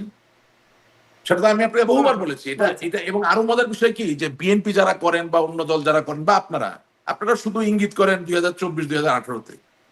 আপনারা সবচেয়ে বড় যে এই জায়গাটা ইঙ্গিত করতেছেন না, যেটা বাংলার মানুষের প্রাণ কেন্দ্র, সেটা স্থানীয় সরকার নির্বাচনে দলীয় প্রতীক দিয়ে আপনি সমস্ত দেশকে বিভক্ত করেছেন, শুধু আওয়ামী লীগকে না। কারণ আমি তো শৈশবকাল থেকে গ্রামে যাই। আমার 17 নম্বর ইমাদপুর আমার কিন্তু সেই সিদ্ধান্তটা যে ভুল ছিল এটা মেনে তো আওয়ামী লীগ সরে এসেছে। না না, সেটা মেনেছি। হ্যাঁ। এটা আবার পুরানো একই কথা হবে। সেখানে যিনি চেয়ারম্যান হতেন তারে তো ভাই সবাই ভোট দিত দলমত নির্বিশেষে। যখন আপনি মার্কা দিয়ে দিলেন আপনি অটোমেটিক্যালি একটা সীমানা টেনে দিলেন। এইটা শুধুমাত্র ওই 1-2টা নির্বাচন না, এখানে পুরা রাজনৈতিক সিদ্ধান্তগুলো খুবই আমি মনে করি অসংবেদনশীল, অদূরদর্শী ভাবে অদূরদর্শিতার সাথে নেওয়া হচ্ছিল। এবং হ্যাঁ, ওবায়দুল কাদের সাহেব দলের সাধারণ সম্পাদক হিসেবে ওনার যে দায়িত্ব ছিল উনি ভেটো দিতে পারতেন। আমরা যতদূর জানি যে বঙ্গবন্ধুর সময় দলের যারা সাধারণ সম্পাদক ছিল তারা তো মুখের উপর বঙ্গবন্ধুকে বলতেন যে মুজিব ভাই এটা করা ঠিক হবে না। তো এটা তো ওনার দায়িত্বের ভিতর ছিল। এখন উনি না করতে পারলে এটা আমি বললাম এখন হয়ে যায় শত্রু, তা তো অসুবিধা। আপনি মনে করেন আমি একটা ছোড়া, এখনো আমাকে কিছু লোক গালিগালাজ করতে পারে, তাও বলতেছি বলার জন্য। 5ই আগস্টের যে সমস্যা, আপনি মনে করেন মাশরাফি, আপনি মনে করেন সাকিব আল হাসান, আপনি মনে করেন ব্যারিস্টার সুমন এবং আরো কয়েকজন ইয়াং যাদের প্রতি একটা বড় ফলোয়ারশিপ আছে, এদেরকে মানে একটু সাহস দিয়ে আপনি ওই বাচ্চাগুলোর মাঝখানে যে ঢুকাই দিতে পারতেন, আপনি মনে করেন এই আন্দোলনের এই অবস্থা হয়। তারা যদি এই বাচ্চাগুলোকে জড়াই ধরে বলতো যে আসো একটু ভাই গণভবনে বসে কথা বলি, একটু জননেত্রী শেখ হাসিনার সাথে কথা বলি, সব আপনি মনে করেন এই জায়গায় পৌঁছায়? ইম্পসিবল, হতে পারে না, এটা আমি বিশ্বাস করি না। এই সিদ্ধান্ত কে নিবে এটা? আমি কি সিদ্ধান্ত নেওয়ার জায়গায় ছিলাম? আপনি কি ছিলেন? মানে Shakib Al Hasan is not a core politician, but fact of the matter remains যে নৌকা নিয়ে ইলেকশন করে এমপি হয়েছে। তো সে তো আর জামাতের এমপি না, সে আওয়ামী লীগের MP. Mashrafe is not a core politician, not at all. তার আপনি হুইপ বানাই দিচ্ছেন, সেটা হয়তো অনেক সিনিয়র পলিটিশিয়ান মনে কষ্ট পাইছে যে কি ব্যাপার ভাই, মানে হুইপ পজিশনটা একটা সাংবিধানিক মানে পার্লামেন্টের সাথে সম্পর্কিত একটা পদ দিচ্ছেন। আচ্ছা ভালো কথা, আপনার ক্ষমতা আছে, আপনি করছেন, ভালো, গুড। কিন্তু সে তো আওয়ামী লীগের এমপি। ব্যারিস্টার সুমন আর যাই হোক আওয়ামী লীগের প্রার্থীকে হারাইছে কিন্তু কখনো বঙ্গবন্ধুর বাইরে কোনো কথা বলে না। একটা ফলোয়ারশিপ তো ছিল, তাই না? এরকম কিছু ইয়াং ভালো গ্রহণযোগ্য লোকজন প্লাস রমনা, সেগুনবাগিচা, ঢাকা বিশ্ববিদ্যালয় এলাকার যারা প্রগতিশীল রাজনীতি করে, গ্রহণযোগ্যতা আছে, সবাইকে মিলে একটা টিম করে ঢুকাই দিতেন। আজকে কি এই জিনিস হয়? এখন এই সিদ্ধান্ত নেওয়ার দায়িত্ব কি আমার বা আপনার? তা আগামী দিনে তো আমাদের এরকম সিদ্ধান্ত নিতে হবে। ওনারা মানে আগে যা হয়ে গেছে, আগামী দিনে আমাদের এরকম সিদ্ধান্ত নিতে হবে। এখন ওবায়দুল কাদের সাহেব যদি এরকম সিদ্ধান্ত নিতে সহযোগিতা করতে পারেন আলহামদুলিল্লাহ, খুব ভালো। এখন বাথরুমে আমি 5 ঘন্টা লুকাইয়া ছিলাম, আমার নেত্রীকে প্রাণের ঝুঁকি থাকার কারণে দেশ ছেড়ে দিল্লিতে আসা লাগে, কিন্তু উনি এত বেশি জনপ্রিয় যে ওই বৈষম্য বিরোধী আন্দোলনে ছিলেন, ওনার শুধু সেলফি তুলছেন এবং যেখানে কোনো গাড়ি চলছে না, ঘোড়া চলছে, সেখানে ওনার জন্য তারা ট্যাক্সি ডেকে ওনাকে নিয়ে পার করে দিচ্ছেন। তো আব্রাহাম লিঙ্কন একটা কথা আছে যে you can fool few people, some people sometimes. You can fool some people all the time, but you cannot fool all the people all the time. অর্থাৎ কিছু মানুষকে কিছু সময়ের জন্য বোকা বানানো যায়, কিছু মানুষকে সবসময় বোকা বানানো যায়, কিন্তু সব মানুষকে সবসময় বোকা বানানো যায় না। আপনি এই যে 5 ঘন্টা লুকায় থেকে এখানে আসার যে পুরো ঘটনা, এটা কি কেউ গ্রহণ করতেছে, কেউ বিশ্বাস করতেছে বলেন? আর যদি সত্য হয় তাও এটা কি এখন বলার কোনো দরকার ছিল? আমি আচ্ছা, বাংলাদেশের এই যে স্বাধীনতা বলার কোনো দলের দরকার ছিল জায়গা থেকে আমি আরেকটা সাধারণ প্রশ্ন সম্পাদক, আপনাকে করতে চাই। না আমি আপনাকে বলি, হ্যাঁ। 71 টিভির যে প্রধান ব্যক্তি মোজাম্মেল বাবু, সে ক্যান্সারে আক্রান্ত না? হুম। সে এখন জেলে আছে, সে ওষুধ পাচ্ছে না? আমার দলের সাবেক মন্ত্রী মুক্তিযোদ্ধা টিপু মুন্সি সাহেব, তিনি জেলে আছেন না, হাই ডায়াবেটিক ক্যান্সার পেশেন্ট, উনি ওষুধ পাচ্ছেন না? তাহলে যদি ওবায়দুল কাদের সাহেব দলের সাধারণ সম্পাদক হিসেবে বলেন যে আমি চিন্তা করলাম আমি জেলে খেয়ে গেলে আমার ওষুধ কে খাওয়াবে, এই জন্য আমি পালাই চলে আসলাম, এটি কি বলার কোনো ন্যারেটিভ হতে পারে? আপনি কোনোদিন কোনো ন্যারেটিভ শুনেছেন বলেন? এখন আমারও তো আজকে সারাদিন এই অনুষ্ঠান যাওয়ার পরে গালিগালাজ করবে, আমাকে দল থেকে বহিষ্কার করতে পারে, শাস্তিমূলক ব্যবস্থা, আমি কি মিথ্যা কিছু বলতেছি? আচ্ছা, আপনি কিভাবে দেশ ছেড়ে আসলেন? না আমি তো দেশ ছাড়ছি, আমি তো দেশ ছাড়ি নাই, আমি তো গিয়েছি আমার মেয়ের যে স্কুল, হুম। অস্ট্রেলিয়ান ইন্টারন্যাশনাল স্কুলের ছুটি শুরু হয়েছে, আমি বঙ্গবন্ধু কন্যা জননেত্রী শেখ হাসিনার সাথে চায়না গিয়েছি, চায়না থেকে আসার পরে উনি যে সংবাদ সম্মেলন করলেন হলো, তারপরে আমার মেয়েকে নিয়ে তার ছুটির জন্য একটু দেশের বাইরে এই যে গেলাম, তারপর তো আসতে পারলাম না, হুম। আমি তো চলে যাইনি। আচ্ছা, মানে আমি আপনাকে সেই আসতে পারি সেই যে অবস্থা ফেস করতে হয় না, কিন্তু এই যে তবে আমি এই যে আপনি না, বলছিলেন যে তবে আমি বলার কি নিজেকে- দরকার হলো, রাশিদ খান, আমি একটু না, প্রশ্নটা করি, আপনি অবশ্যই মিলিয়ে বলেন। শুনেন শুনেন, আমি নিজেকে উত্তম প্রমাণ করার চেষ্টা করি না, তবে আমি বলতে চাচ্ছি দেশের অবস্থা যা হয়েছিল তাতে করে আমি দেশে থাকলেও আমাকে পালাতেই হতো, হুম, হুম। আমি নিজেকে উত্তম প্রমাণ করার চেষ্টা জি করছি জি, না। রাশিদ রহমান এই জায়গাটা স্পষ্ট, তবে মানে আমি আপনাকে যখন সেই দেশের বাইরে পরিস্থিতিটা শুনেন, ফেস আমি যখন করতে হয় দেশের- নাই, কিন্তু আমা- থাকলে আম- করতে আম- হতো, আম- কিন্তু আমার না, প্রশ্নটা সেখানে না। না না না, আমি যখন দেশের বাইরে থাকা অবস্থা আমার দুটো বাড়িতে আগুন ধরিয়ে দিয়েছে, এরপরে কোনো সুস্থ লোক তার পরিবার নিয়ে দেশে ফিরতে জি, পারবে না। স্পষ্ট এটাই এখানে। বাস্তব। কিন্তু আপনি কি মনে করেন কেন ওবায়দুল কাদের এই 9 সাড়ে 9 মাস পরে এসে বলছেন তার এই কাহিনী ও তার অভিজ্ঞতা, কিভাবে বাথরুমে আটকা থাকলেন, কিভাবে তাকে দেশ ছেড়ে আসতে হলো, কেন সমর রেজাউল করিম তিনিও বলছেন কিভাবে পানির নিচে বা কি যে একটা করুণ অভিজ্ঞতার মধ্যে দিয়ে তাকে, বা ভয়াবহ অভিজ্ঞতার মধ্যে দিয়ে তাকে দেশ ছাড়তে হয়েছে, শুনেন, এখন এসে কেন বলছেন? মানে এতদিন ছিল না, এখন কেন বলছেন? এটার কি কোনো কারণ আছে? কেন বলতেছেন, কি কারণ আছে আমি বলতে পারি না, তবে এতে কি হচ্ছে সেটা বলতে পারি। কি হচ্ছে?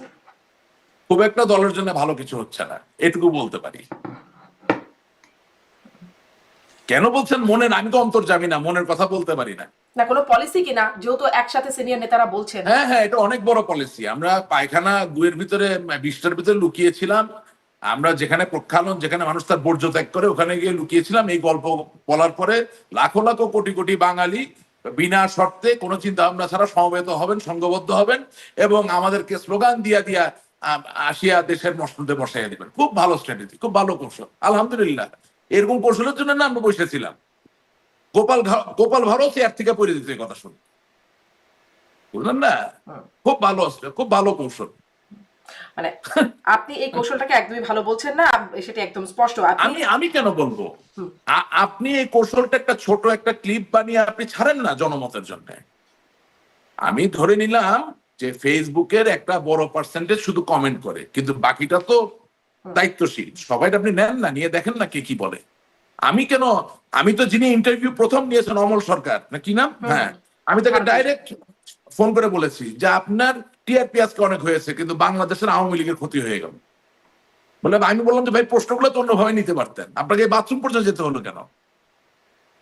এখন সেটা আমি ওবায়দুল কাদের সাহেব বলতে পারছি না বলে তাকে বলতেছি। কেন ওবায়দুল কাদের সাহেবকে কেন বলতে পারছেন না? তার সাথে যোগাযোগ নেই? না আমার তো তার নাম্বারও নাই, আমি তার সাথে ওইভাবে যোগাযোগও নাই। আর তার সাথে আপনাদের দলের নেতাকর্মীদের মধ্যে যোগাযোগের কি কোনো ঘাটতি আছে? হ্যাঁ ঘাটতি আছে, এবং আমি যতটুকু জীবনে দেখেছি যে ওনার সাথে খুব লম্বা বেশি কেউ কথা বলতে পারে না। আচ্ছা আচ্ছা, আমি একটু আসি যে আরেকটা প্রসঙ্গে একটু যাই। নির্বাচন প্রসঙ্গে কথা হচ্ছে, তাহলে এটি নিশ্চিত যে নির্বাচনে আপনারা অংশগ্রহণ করছেন না, করতে পারছেন না। এপ্রিলে যে নির্বাচন, আপনার ওবায়দুল কাদেরও বলছেন রাজনৈতিকভাবে নিষিদ্ধ, রেজিস্ট্রেশন বাতিল হয়ে গেছে। না এটা তো শাখের পরাত, আপনাকে এটা বুঝতে হবে। সেটা হচ্ছে যে আমি নির্বাচনে অংশগ্রহণ করবো এমন একটা নির্বাচন যেটা গ্রহণযোগ্য হবে না বা সুষ্ঠু হবে না, সেটাকে আমি স্বীকৃতি দিব কেন? যদি আমি জানি যে নির্বাচনটা সঠিক হবে না, যদি আমি জানি যে দেশে নির্বাচন করার মতো পরিস্থিতি নাই, তাহলে সেটা আমি জেনে শুনে স্বীকৃতি দিতে যাবো কেন? আমাদের এখনকার অবস্থান কিছুটা পূর্ববর্তী বিএনপির মতো হয়ে একদমই। যাচ্ছে, ঠিক আছে না?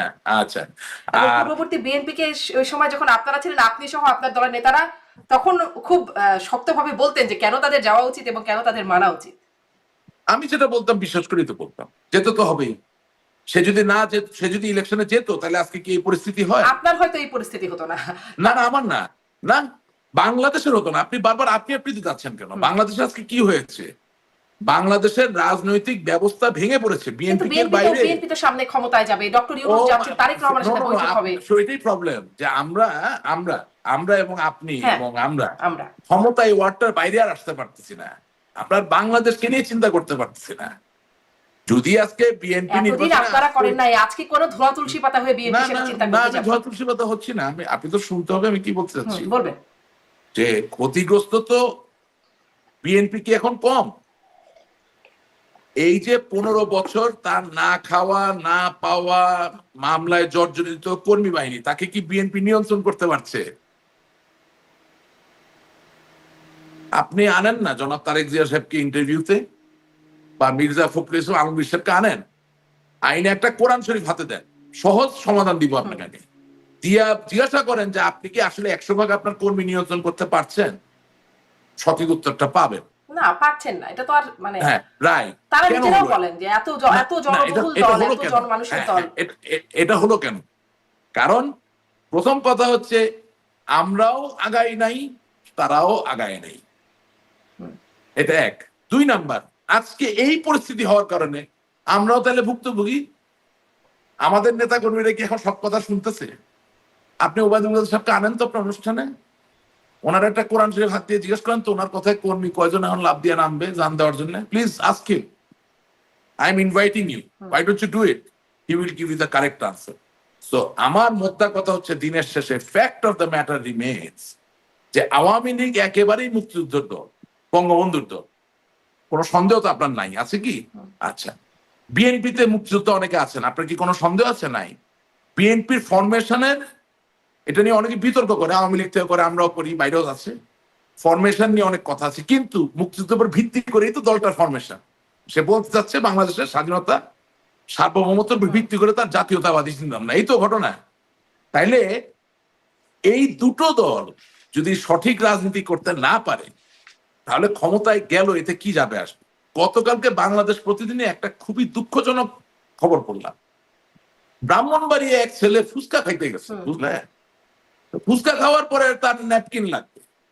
এখন যে দোকানদার, তার কাছে ন্যাপকিন নাই। তো ঝগড়াটা কি? তোর কাছে ন্যাপকিন নাই, তুই আমার ফুচকা দিলি কেন? আর তুই আমার ফুচকা দিলি, তাহলে এখন ন্যাপকিন দিবি না কেন? আর ওর কথা হচ্ছে তোর ফুচকা খাওয়ার দরকার, ফুচকা খাইছোস, আমার ন্যাপকিন দিতে হবে কোথায় বলা আছে? যা, আমার কাছে ন্যাপকিন নেই। এই যে ফুচকা ন্যাপকিন নিয়ে 2 গ্রামের সংঘর্ষ, এতগুলো লোক আহত হয়ে গেল, এর থেকে বাংলাদেশের ভবিষ্যৎ কি আপনি বুঝতে পারছেন না কি হবে? তো ব্রাহ্মণবাড়িয়ার একটা কমন কাহিনী। আপনি কি মনে করেন না যে এই ধরনের ঘটনা ব্রাহ্মণবাড়িয়া ছাড়া আরো অনেক জেলায় হয়েছে বা আগামী দিনে হবে? একদমই। কেন হচ্ছে? বিকজ যখন আচার, সংস্কৃতি, নেতৃত্ব, রাজনীতি, ধর্ম সবকিছুর উপর থেকে আস্থা উঠে যায় আস্তে আস্তে, তখন মানুষের পক্ষে হাইনার মতো ব্যবহার করা সম্ভব। এবং এটা হয় কখন? আপনি মনে করেন আপনি কোটি মানুষকে নিয়ে চিন্তা করতে পারেন, আপনি গুটি কয়েক মানুষকে নিয়ে চিন্তা করতে পারেন। গুটি কয়েক মানুষের চিন্তাটা যদি সবচেয়ে সুন্দর হয়, সবচেয়ে পবিত্র হয়, অবশ্যই তাদেরকে গুরুত্ব দিতে হবে। এখন ধরেন ওবায়দুল কাদের সাহেব দলের সাধারণ সম্পাদক ছিল, অথচ উনি সিটিং একজন এমপি সানাউলকে দিনে দুপুরে থাপ্পড় মারছেন। তা রাজনীতির বাংলাদেশ উনি কি রাখছেন? বাংলাদেশের নাগরিক যখন দেখে যে একটা সরকারি দলীয় এমপি কে ওবায়দুল কাদের থাপড়াইতে পারে দিনে দুপুরে, তখন আপনাকে আমাকে গাছে ঝুলাই মাইরা ফেলবে বা আমাদেরকে দেশ ত্যাগ করতে হবে, এটা দেখে আমরা এত আশ্চর্য হচ্ছি কেন? একটা পুলিশ, একজন আনসার, একজন বিজিবি, একজন র্যাব, তিনি যখন চোখের সামনে দেখে যে একটা সিটিং মন্ত্রী তারই কলিগ, জুনিয়র কলিগ, তাকে থাপড়াইতে পারতেছে, দূর দূর করে পার্টি অফিস থেকে বের করে দিচ্ছে, একজন রেলের কর্মকর্তাকে মারামারি করছে, তা আপনি কি মনে করেন না আজকে পরিবেশ কিছুটা হলে আপনি তৈরি করছেন? আপনার সন্তানকে আপনি যে সম্মান না করেন, আপনার সন্তানকে ঘরের বাইরে কে সম্মান করবেন? সো আমি যে কথাগুলো বলতেছি আমার কথা অনেকে ভালো লাগবে না, আই এম টেলিং ইউ, আজকে আপনি প্রকাশ হবে বহু গালিগালাজ জি দেখবেন। আচ্ছা আমি থোড়াই এখানে care করি, আপনি I don't এভাবে care. এখন কথা বলছেন, আপনি প্রায় খুব মানে আপনার উপলব্ধির কথাগুলো বলছেন, একদম খুব নিবিড় একটা সমালোচনার জায়গায় আছেন। আপনার বাবাও আওয়ামী লীগের একজন একনিষ্ঠ কর্মী, একজন নেতা, দীর্ঘ দিনের কোষাধ্যক্ষ এবং দায়িত্বশীল ব্যক্তি আওয়ামী লীগের। তিনি আসলে আপনার এই ভাষ্যগুলোকে, তার সাথে কথা হয়, তিনি কিভাবে নেন? অবশ্যই তিনি আমার সাথে একমত। হুম। আমার বাবা সৎ মানুষ, আমি তো কোনো মিথ্যা কথা বলতেছি না। Don't think we are dependent on anyone. আমরা ফ্যামিলিগতভাবে আওয়ামী লীগ করেছি, আওয়ামী লীগ থেকে কিছু পাওয়ার জন্য না, আওয়ামী লীগকে ভালোবেসে, বঙ্গবন্ধুকে ভালোবাসে। ওই যে অ্যাডভোকেট ফজলুর রহমান সাহেব গত ঈদের সময় বলতেছিলেন যে ময়মনসিংহে অমুক সিনেমা হলের ভিতরে গেছি, আইয়ুব খান ঘরোয়া রাজনীতি অ্যালাউ করে রাখছে, গিয়ে একটা 6 ফিট লম্বা লোকরে দেখলাম, আঙ্গুল তুইলা তর্জন তুইলা বাঙালি, বাঙালির স্বাধিকার, বাংলার মানুষের অধিকারের কথা বলছে। শুনে তারপর সেদিন থেকে এই যে শুরু করলাম শেখ মুজিব শেখ মুজিব। তখন বঙ্গবন্ধু উপাধি তখনও পায় নাই, ছাত্রলীগ করার আগে, স্কুলে থাকা অবস্থায় গিয়ে ছাত্রলীগে ঢুকার আগে। আমার আব্বাকে এমনি মনে করছেন টেন্ডার পাওয়ার জন্য, ব্যবসা করার জন্য আওয়ামী লীগ করছে। আমার দাদা বাবারা কি, আমরা কি টেন্ডার করে আইসে আমি এখানে আসছি? আমি কি ব্যবসা পাওয়ার জন্য করছি? আপনি আমার কয়টা ব্যবসার নাম বলেন, কোন ব্যবসাটা আমি করছি 15 বছরে, বা আপনি আহ্বান জানান আপনার প্রোগ্রামের মাধ্যমে। আপনার নিয়ে একটা একেবারে অভিযোগ আছে, দুর্নীতির অভিযোগ, যে আপনি সাকিব আল হাসানকে ব্যবসায় লাগিয়েছেন, সেখানে মানে নাম সর্বস্ব ব্যবসা, তার মাধ্যমে মানুষের টাকা আত্মসাৎ করেছেন, এরকম অভিযোগ আপনার নামেও তো আছে। আচ্ছা, প্রথম কথা হচ্ছে সাকিব আল হাসান একজন ব্যবসায়ী, খেলার পাশাপাশি আমি একজন ব্যবসায়ী। আমরা দুজন ব্যবসা করতে পারি, নামানোর কোনো বিষয় নেই। 2 নাম্বার, যেই কোম্পানিকে নিয়ে কথা বলা হচ্ছে সেই কোম্পানি বাংলাদেশ ব্যাংক এবং সিকিউরিটিজ এক্সচেঞ্জ কমিশন দুজনে যাচাই বাছাই করে আমাদেরকে পারমিশন দিয়েছেন। 3 নাম্বার, কোন ব্যক্তির যদি 1 টাকা ওই কোম্পানিতে দিয়ে থাকে তাকে আসতে বলেন লাইভে। একজন লোক, আমি আজকে বলে দিলাম, একটা লোক যিনি টাকা দিয়েছেন এই কোম্পানিতে। জি, সেটি এখন অবশ্য যাচাই করার সুযোগ আমার নাই, তবে এই না, অভিযোগটা আপনার বিরুদ্ধে আছে। আপনি বলছিলেন বলে সুযোগ লাগবে না, কারণ আপনি বলছিলেন বলে উল্লেখ করলাম, যে ব্যক্তিগত আলাপ না গিয়ে আমি রাজনীতির আরেকটা আলাপে যাই। রাশিদ রহমান, বাংলাদেশের কোন একটি বৃহৎ শিল্প গোষ্ঠী তার 10-11টি পত্র পত্রিকা দিয়ে আমাদের বিরুদ্ধে, দুজনের বিরুদ্ধে লেগেছিল, এবং গড ইজ গ্রেট, আল্লাহ মেহেরবান, এসিসি একেবারে আমার পক্ষে চিঠি দিয়ে জিনিসটা পরিষ্কার করে দিচ্ছেন। কিন্তু এটা স্বাভাবিক, আমি তো আর এলিজাবেথ টেইলর না, বা এবার না, বা স্টিভেন স্পিলবার্গ না, যে আমাকে যখন এসিসি দায় মুক্তি দেয় সেটা নিয়ে আপনি কোনো বড় নিউজ করবেন, সেটা আপনার জানা নাই। কিন্তু আমি শুধু আপনার মাধ্যমে শুধু, হ্যাঁ আপনি দেখেছেন তো, একেবারে করে এসিসি চিঠি দিয়ে আমাকে দায় মুক্তি দিয়ে দিয়েছে। এবং আমি আপনার অনুষ্ঠান বলে দিচ্ছি, সারা বাংলাদেশে এবং সারা পৃথিবীতে একজন বাঙালি ভাই পাবো যিনি আমাদের ওই কোম্পানিতে টাকা দিয়েছেন। আমি বাকিটাতে গেলাম না, যদি বলতে পারেন, দেখাতে পারেন, I take full responsibility. Impossible, it will never happen. No one can say anything like that. G, comments box খোলা আছে, যদি কেউ মনে করেন যে এরকম কোনো অভিযোগ জানাতে চান আপনারা জানাতে পারেন। দর্শক, আসি একটু এই প্রসঙ্গে, যে তারেক রহমানের সাথে লন্ডনে দেখা হবে ডক্টর মোহাম্মদ ইউনূসের, সেখানে নির্বাচন সহ অনেক বিষয়ে আলোচনা হবে এবং সংকট সমাধানের আশা করছেন মির্জা ফখরুল ইসলাম আলমগীর। আপনারা আসলে, বা আপনি আসলে এই বিষয়টাকে কিভাবে দেখছেন, খুব সংক্ষেপে যদি বলেন। আমি জিনিসটা খুব গভীরভাবে দেখছি। বেগম খালেদা জিয়া ইতিমধ্যে তার স্থায়ী কমিটির সদস্য এবং উপদেষ্টা যারা আছেন তাদেরকে ডেকে বলে দিয়েছেন যে কোনো অবস্থায় ডক্টর ইউনূসের সাথে কোনো সংঘর্ষে যাওয়া যাবে না। আপনি নিশ্চয়ই খবরটা জানেন। এটা আওয়ামী লীগের জন্য অশনি সংকেত, এবং এতদিন ধরে আওয়ামী লীগের ভিতরে ভিতরে একটা ন্যারেটিভ যে চালানো হচ্ছিল যে আমরা বিএনপির সাথে একসাথে হয়ে ডক্টর ইউনূসের বিরুদ্ধে আন্দোলন করবো, এটা টোটালি রং। আমি কোনোদিন এই ন্যারেটিভের পক্ষেই ছিলাম না। আওয়ামী লীগ তার নিজের জায়গা থেকে সংগ্রাম করতে হবে, আওয়ামী লীগের তার নিজের জায়গা থেকে অবস্থান তৈরি করতে হবে, এবং আওয়ামী লীগের পক্ষে এটা সম্ভব। আওয়ামী লীগের ওই পরিমাণ নেতা কর্মী সমর্থক আছে, যদি শুধুমাত্র আমরা সময় উপযোগী সিদ্ধান্ত নেই, সঠিক বলবো না, সময় উপযোগী সিদ্ধান্তগুলো যদি নেই, এটা আমাদের পক্ষে সম্ভব। এবং তারেক জিয়ার সাথে ডক্টর ইউনূসের দেখা হওয়া মানে হচ্ছে we are no longer in the game. আমরা আসলে এমনিও we are not in the game, আমরা নিজেরাই নিজেদেরকে গেমের বাইরে নিয়ে গেছি, খেলার বাইরে নিয়ে গেছি। This is a very bad sign. হ্যাঁ, এবং আমার কাছে যতটুকু তথ্য আছে, ডক্টর ইউনূসকে চিরকালের জন্য আসছে, তাকে যাইতেই হবে। কিন্তু সে যাওয়ার সময় কাকে বসিয়ে দিয়ে যাবে এটা মোটামুটি ঠিকঠাক করা হচ্ছে, একটা মডেল তৈরি করা হচ্ছে। সেই জায়গায় প্রভাবিত করার কোনো সুযোগ আমাদের এখন আপাতত আর নাই, ছিল কিন্তু আমরা আর এটা প্রভাবিত করতে পারবো না, কারণ অনেক নিবিড় একটা ব্যাপার আছে। এটা বললে আবার ধরেন জনপ্রশাসনে আমাদের প্রচুর লোক ছিল, পুলিশ প্রশাসনে আমাদের প্রচুর লোক ছিল, সেনাবাহিনীতে আমাদের প্রচুর লোক ছিল। হ্যাঁ, এখন যেটা হবে যে প্রতি মাসে প্রত্যেক 1 মাস পর পর আপনার পক্ষে যদি হালনাগাদ করা সম্ভব হতো, তাহলে আপনি দেখতেন যে যারা আমাদের লোক ছিল তাদের আস্তে আস্তে সকলকেই বিদায় জানাতে হচ্ছে, বিদায় দিতে হচ্ছে, এবং তার মানে হচ্ছে যে একেবারে new set of people are coming in. হ্যাঁ, এবং যেটুকু যেটাকে বলে একটা ইন্ট্রিনসিক ইনফ্লুয়েন্স থাকে, সেই জায়গাটা নষ্ট হয়ে যাচ্ছে। হ্যাঁ, এক তো দলীয় ভাবে আমরা দাঁড়াতে পারছি না, কিন্তু দলীয় যে একটা অবস্থান ভিতরে ছিল সেটাও আস্তে আস্তে ম্লান হয়ে যাচ্ছে। মানে পুলিশ প্রশাসন সেনাবাহিনী সবখানে যে আপনাদের লোক ছিল সেটার সেই সংখ্যা কমে নিউ সেট আসছে, আপনি এই বিষয়টা স্পষ্ট করেছেন। সেটি এবং আপনি দেখেন এই যে তাই অভিযোগ করে এই বিষয়ে যে আপনাদের লোকরা এখনো প্রশাসনের ভিতরে আছে, সেনাবাহিনীর ভিতরে আছে, যারা আপনাদের রাজনৈতিক দলগুলো কমে যাচ্ছে, কমে যাচ্ছে। আচ্ছা, আপনি দেখছেন তারেক রহমানের সাথে বৈঠকে একটা অশনির সংকেত। এখানে আমরা দেখছি যে তারেক রহমানের সাথে বৈঠক হলেও টিউলিপ সিদ্দিক, যিনি আপনাদের নেত্রীর ভাগ্নি, ব্রিটিশ এমপি, তিনি সাক্ষাৎ চেয়েছেন ডক্টর মোহাম্মদ ইউনূসের এবং চিঠি দিয়েছেন সাক্ষাৎ চেয়ে। সেখানে একটু এই বিষয়টা বলতে চাই। তিনি লিখছেন যে তার ঐতিহাসিক ভূমিকার প্রশংসা করছেন, তাকে অনুকরণীয় বলছেন, তার সফরকে সাফল্যমণ্ডিত হোক সেই প্রত্যাশা ব্যক্ত করছেন। অন্যদিকে আপনাদের নেত্রী বা তার খালা সাবেক প্রধানমন্ত্রী শেখ হাসিনা, তিনি সুদখোর, জঙ্গি, খুনি ইত্যাদি বলে চলেছেন। দুই রকম একটা সাংঘর্ষিক বক্তব্য দেখা যাচ্ছে। এটি আসলে আমারই এই অনুষ্ঠানে, গত অনুষ্ঠানে কথা বলছিলেন আব্দুল নূর তুষার, যিনিও একসময় ছাত্রলীগ করতেন, এখন গণমাধ্যম ব্যক্তিত্ব, কথা বলেন, রাজনৈতিক বিশ্লেষক। তিনি বলছিলেন এটি আওয়ামী লীগের গালে একটি চর। আপনি কিভাবে দেখেন? এটা আমাদের গালে একটা চর, একটা চর না, অনেকগুলো থাপ্পড়। আমি চিঠিটা পড়েছি, চিঠির প্রতিটা লাইনে একটা করে থাপ্পড়। প্রথম,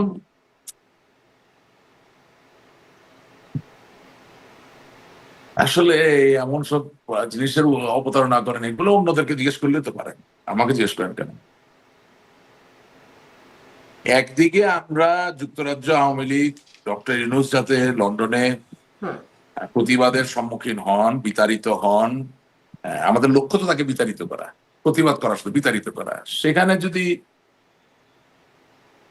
এখন ধরেন এই ধরনের চিঠিতে চা খাওয়া বা মধ্যাহ্ন ভোজের একটা নিমন্ত্রণ যায়, এটা তো কমপ্লিমেন্ট করে না ওই ঘটনাকে।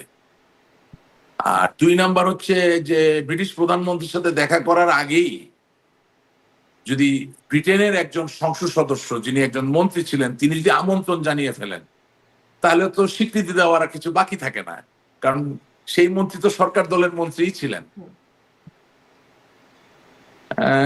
এটা কেমন হলো? আপনি নিশ্চয়ই খেয়াল করেছেন স্বীকৃতি দেওয়ার বিষয়ে উনি কিন্তু লিখছেন dear doctor Mohammad Yunus, dear professor Yunus. তিনি চিফ অ্যাডভাইজার লিখছেন না, অথচ নিচে যখন নিজের পরিচয়ের জায়গায় সেখানে তিনি নিচে লিখছেন টিউলিপ সিদ্দিকী এমপি। হ্যাঁ, কিন্তু আবার একই সাথে উনি ওনার খালাকে তো সাবেক প্রধানমন্ত্রী বলছেন। তা তাইলে মানুষের, পৃথিবীর মানুষ কি বলত? ডক্টর ইউনূস উনি চিঠি লিখছেন কেন? শুধু ডক্টর ইউনূস বলে? গ্রামীণ ফাউন্ডেশনের প্রতিষ্ঠাতা এই জন্য লিখছেন, বা গ্রামীণ ব্যাংকের চেয়ারম্যান বা লিখছেন? কৌশল নাকি এটাকে কিভাবে দেখেন আপনি? কি কেন এইভাবে? সবই তো আপনার চোখে কৌশল। আমি তো মনে করি সমন্বয়হীনতা।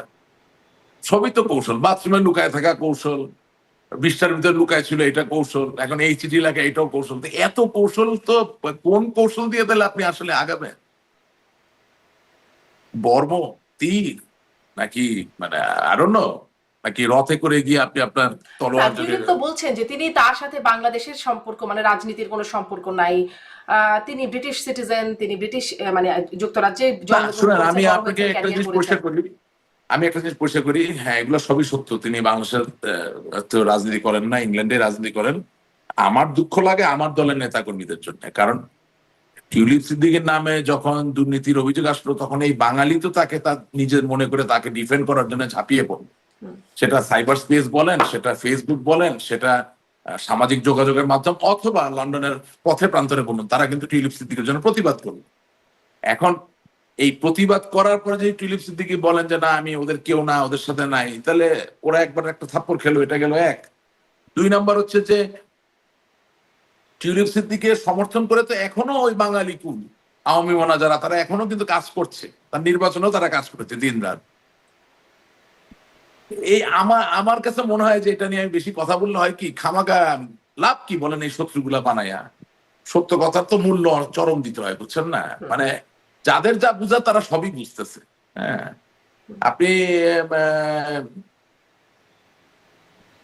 মানে একজন British MP, matter of joke, আপনি যখন বলতেছেন যে আপনার জনসেবার যে কমিটমেন্ট এবং আমার যে কমিটমেন্ট, সেখান থেকে আপনাকে প্রশংসা জানাই, তার মানে তো আপনি স্বীকার করে নিচ্ছেন যে ডক্টর ইউনূস খুব জনদরদি মানুষ, জনগণের জন্য উনি খুব ইয়ে করতেছেন। আর আপনি যে প্রশ্ন জিজ্ঞেস করেন, that's a very futile question, মানে rather a childish question. The reason being, doctor Mohammad Yunus যদি ম্যান অফ কনসিকুয়েন্স না হন, তাহলে আপনি অ্যান্টি করাপশন কমিশনের কথা ওই চিঠিতে উল্লেখ করবেন কেন? আর তার থেকেও বড় কথা আমি আপনাকে বলি, আমি আসলে আপনি যদি বললেন না মাথায় আসলো, সজীব ওয়াজেদ জয় ভাই কিন্তু ওনার ফেসবুকে একটা পোস্ট দিয়েছেন এটা বলে যে যেহেতু ডক্টর ইউনূস এবং তার গংরা ইন্টারন্যাশনাল ক্রাইমস ট্রাইব্যুনাল আইসিসি তে অভিযুক্ত অবস্থায় আছেন, তাই এই অবস্থায় বর্তমান ব্রিটেনের প্রধানমন্ত্রী স্টারমার তার সাথে দেখা করতে পারে না। এখন জয় ভাইয়ের কথাটাকে যদি আমি সত্য ধরে নেই, তাহলে টিউলিপ যে আহ্বান জানালেন ডক্টর ইউনূসকে তার সাথে দেখা করার জন্য, তাহলে উনি কিভাবে দেখা করবেন? টিউলিপ যদি দুদক দ্বারা অভিযুক্ত হয়, সেই অবস্থায় কি বাংলাদেশের প্রধান উপদেষ্টা, যিনি এক প্রধানমন্ত্রীর র্যাঙ্কে আছেন, তিনি কি তার সাথে দেখা করতে পারেন? কিন্তু একই যুক্তি হয়ে যাচ্ছে। আর তার থেকে বড় কথা হচ্ছে, আমি মনে করি, আমি এটা আমার ভাই, আমি আমার কম বুঝের জায়গা থেকে আল্লাহ আমাকে রক্ষা করুন, আমি বলতে চাই টিউলিপ সিদ্দিকী দুর্নীতি করেন নাই। ওনার নামে অ্যান্টি করাপশন কমিশন বাংলাদেশে বিচার করে যদি রায়ও দিয়ে দেয়, এই রায়ের বাস্তবায়ন করার জন্য অবশ্যই একটা ডিক্রি জারি করতে হবে এবং করে সে রায়টাকে ইংল্যান্ডের একটা কোর্টে আনতে হবে। ইংল্যান্ডের কোর্টে আনলে তখন কি টিউলিপ সিদ্দিকী তার দেশের আইন অনুযায়ী সেটাকে মোকাবেলা করতে পারবেন না? উনি যদি আইনত কোনো নোটিশই না পান, ওনার এটাকে এত গায়ে লাগানোর দরকার নেই। তার পলিটিক্যাল ইমেজ ক্ষুণ্ণ হচ্ছে, যদি আমি আর্গুও করতে চাই, তার পলিটিক্যাল ইমেজ ক্ষুণ্ণ হচ্ছে। তিনি তো পদত্যাগই করলেন এই অভিযোগের দেখে। কেন ওনার পলিটিক্যাল ইমেজ ক্ষুণ্ণ হবে? উনি যদি ওনার লয়ারদেরকে নিয়ে বাংলাদেশ এমবাসিতে গিয়ে ওনার রিজয়েন্ডারটা দিয়ে আসেন, তাহলে তো ওনার পলিটিক্যাল ইমেজ আরো শক্তিশালী হচ্ছে। আমি যৌক্তিক আইনসম্মত তার কৌশল কিনা, অনেকে এটা বলছেন যে তার পলিটিক্যাল ইমেজ আমি এত কৌশল আমি মনে করি না কৌশলটা কাজে লাগতেছে। আমি এত কৌশল বুঝি না, কারণ কি বরঞ্চ ইউনূস সাহেব তো আমি মনে করি এই চিঠি তার বিরুদ্ধেই ব্যবহার করছে। বরঞ্চ এই চিঠি তো তার বিরুদ্ধেই ব্যবহার করবে। আপনি তো বলতে পারবেন না যে আপনি জানেন না বা আইন ফলো করা হয় না। আপনি স্বীকার করে নিলেন যে আপনাকে নোটিশ দেওয়া হয়েছে, আপনাকে ডাকা হয়েছে, আপনি স্বীকার করে নিলেন। তো আপনার দরকার ছিল কি চিঠি দেওয়া? কে তার বুদ্ধি দিচ্ছে আমি জানি না। আমাদের ভিতর তো অনেক বুদ্ধি দেওয়ার লোক, বড় বড় বুদ্ধি দেওয়ার লোক থাকে, বাট আমি হলে এই উপদেশটা দিতাম। ভুল হতে পারে এমন উপদেশ বিনয়ের সাথে বলতে চাই যে বাংলাদেশে রায় যদি আদৌ ঘোষিত হতো কিনা আমি জানি না, এটা অনেক দূরের ব্যাপার। বাংলাদেশে আপনার বললেন না 10 বছর একটা মামলা চলতেছে, কোনো মামলা শেষ হয় না।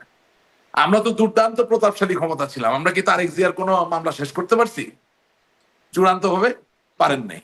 আপনি খালেদা জিয়ার কোনো মামলা করতে পারেন নাই। বাংলাদেশের আইনি প্রসেসটা খুব এমেজিং একটা ব্যাপার, খুব বিস্ময়কর একটা জায়গা। এখানে সহজে কোনো কিছু শেষ হয় না, শুরু হয় কিন্তু শেষ হয় না।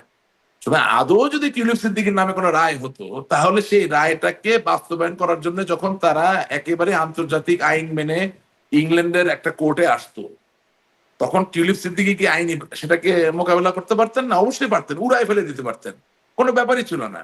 2 নাম্বার, আমি যদি মনে করে নেই যে আমি প্রোঅ্যাক্টিভ, আমি এখানে আসা পর্যন্ত ওয়েট করবো না, তার কোনো অসুবিধা তো নাই।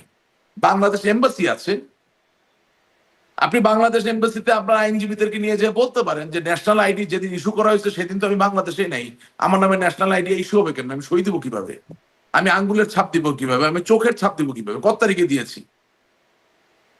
পৃথিবীতে কেউ কিন্তু ইমিউন না। আপনি চাইলে সবাইকে একটা জবাবদিহিতার ভিতরে আনতে পারেন। বরঞ্চ টিউলিপ সিদ্দিকের ওই জায়গা ছিল যেখানে ওই এম্বাসিকে একটা ক্রাইসিসের মধ্যে ফেলে দিতে পারতো, যে আপনি আপনার কাগজপত্রের স্বচ্ছতা নাই, আপনার কাগজপত্রের ডিউ প্রসেস ফলো করার কোনো জায়গা আপনি তৈরি করতে পারছেন না, উপস্থাপন করতে পারছেন না। ওয়েরাজ আপনি একজন ব্রিটিশ নাগরিক এবং একজন সংসদ সদস্যকে আপনি হয়রানি করছেন শুধুমাত্র রাজনীতির কারণে। আমি তো মনে করি খুব শক্ত জায়গা তৈরি করা যেত। England is a country of due process.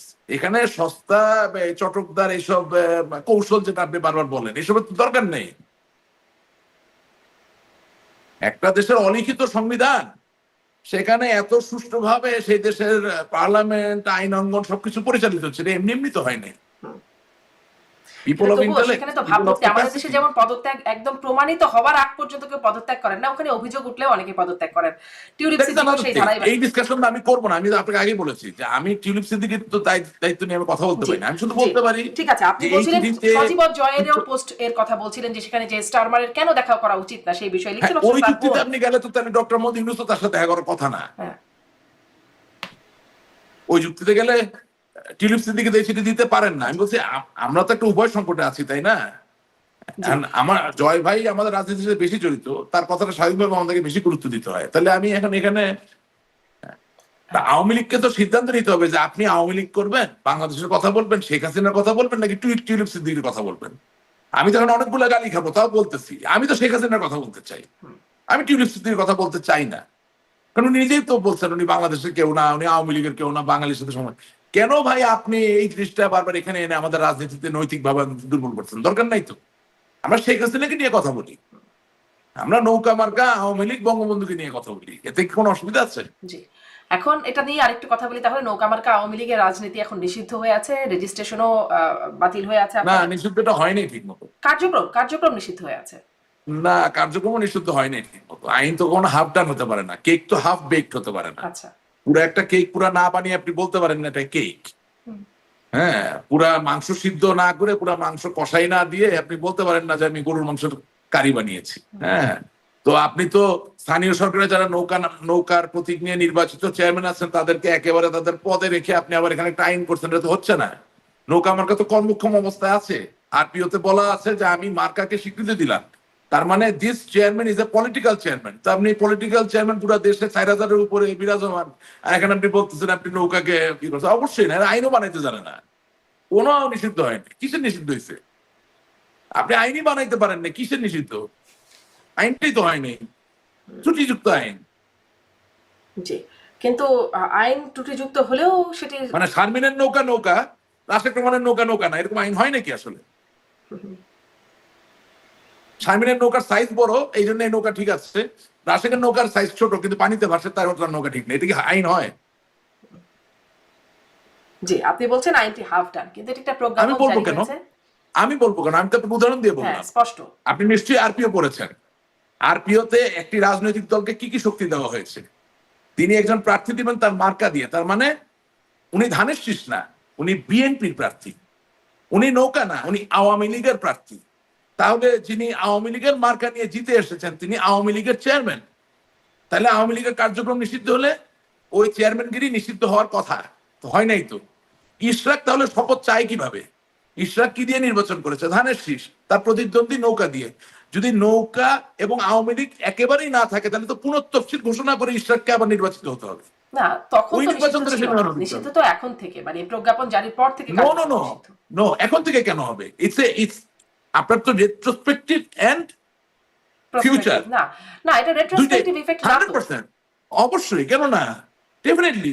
আপনি আগের সংসদ সবকিছু ভেঙে দিচ্ছেন, nothing is there, everything is there. এমনকি 5ই আগস্টের পরেও তো আপনাদের কার্যক্রম নিষিদ্ধ ছিল না। না, এবং যদি আজকের থেকেও যদি আমি ধরে নেই যে শুধু আজকের থেকে নেই, তাহলে আজকের থেকে যেই চেয়ারম্যান নৌকা তারটা আপনি সেখানে একটা নির্বাচন দিচ্ছেন, অন্য কাউকে দিচ্ছেন, তাহলে তো ত্রুটিযুক্ত।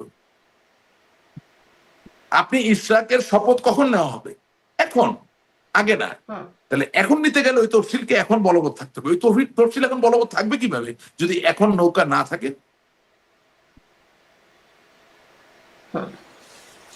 এখন আওয়ামী লীগের কার্যক্রম নিষিদ্ধ, কিন্তু আগের নির্বাচনগুলো তো নির্বাচন হয়ে গেছে, ওগুলো তো কার্যক্রম নিষিদ্ধ সে করছে। এখন আমরা যদি নিজেরা তার কার্যক্রম নিষিদ্ধ মাইনে নেই, তাহলে তার আমার কিছু বলার নাই। তাহলে আমি তো বুঝলাম না, আপনারা আসলে ওদের লাফালাফির থেকে আমাদের লাফালাফি বেশি।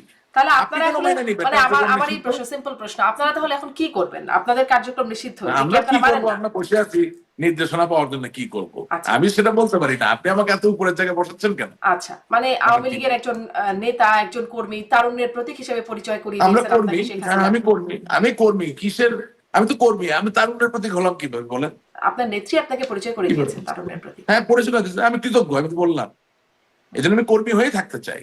কিন্তু আমি তাই বলে যেটা সত্য, যেটা হওয়া উচিত সেটা বলতে পারবো না তা না, তবে যেটা হওয়া উচিত বলার পরে সিদ্ধান্তটা ওনারা এভাবে নিবেন কি নিবেন না সেটুকু তাদের জায়গা, তারা নিতে পারে।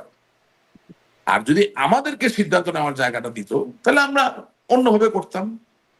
আপনি আজকে দেখেন সালমান এফ রহমানের সাথে গোলাম মওলা রনির গন্ডগোলের সূত্র ধরে এই গোলাম মওলা রনি সাহেব এমপি থাকা অবস্থায় জেলে গেছেন, জান নাই?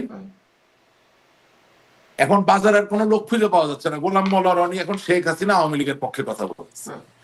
তার মানে কি? সে তো বিরুদ্ধেও কথা বলছে। তার মানে পৃথিবীতে কিছু লোক থাকবে যারা তোতা পাখির মতো কথা বলবে না। আপনি তো এইভাবে মানুষকে দূর করে দেন, বাদ দিয়ে দেন, তাহলে তো সমস্যা। আপনি মনে করেন আন্দালিক পার্থ প্রচুর আওয়ামী লীগকে গালিগালাজ করে, হ্যাঁ, আমার নেত্রীকেও গালিগালাজ করে। কিন্তু আমি আবার মাঝে মাঝে চিন্তা করি যে আচ্ছা, সে তো চাইলে বিএনপিতে জয়েন করতে পারত, কিন্তু সে বিএনপিতে জয়েন না করে আবার একটা জাতীয় পার্টি দলের সভাপতি হয়ে সে বাইরে আছে, কারণ কি? তার মানে একেবারে দালালিটা 16 আনা করতে চায় না। তার মানে নিজের একটা স্বকীয়তা, নিজের একটা স্বতন্ত্র জায়গা ধরে রাখতে চায়। ঠিক আছে না? এখন ঘটনা হচ্ছে আপনাকে তো মানুষের ভালোগুলো খুঁজে বের করতে হবে। আজকে ফজলুর রহমান সাহেব, হ্যাঁ, বিএনপির চেয়ারপারসন উপদেষ্টা, কিন্তু মুক্তিযোদ্ধা বটে তো। বাংলাদেশের স্বাধীনতা নিয়ে একটা মিথ্যা কথা তো বলতেছেন না। বলতেছে যে আমি মাঝে মাঝে খামোশ বলে চিৎকার করি, কেন? আমি মৌলানা ভাসানীর বক্তৃতা থেকে এটা অ্যাডপ্ট করেছি। আমি কি তার জন্য ওনাকে আমার বিরোধী কাউকে মনে করবো? কোনো মনে করবো না। তিনি বলতেছেন সৈয়দ নজরুল ইসলাম সাহেব এমনি এমনি হন নাই, অনল্পর্ষী বক্তা ছিলেন। মানুষ কত কিছু শিখতে পারে, জানতে পারে, এবং কি ওনার জাতীয়তাবাদের চেতনা তৈরি হয়েছে বঙ্গবন্ধু থেকে, এটা অপর্ষী। তাইলে করুক না বিএনপি, ভালো কিছু পাচ্ছি তো।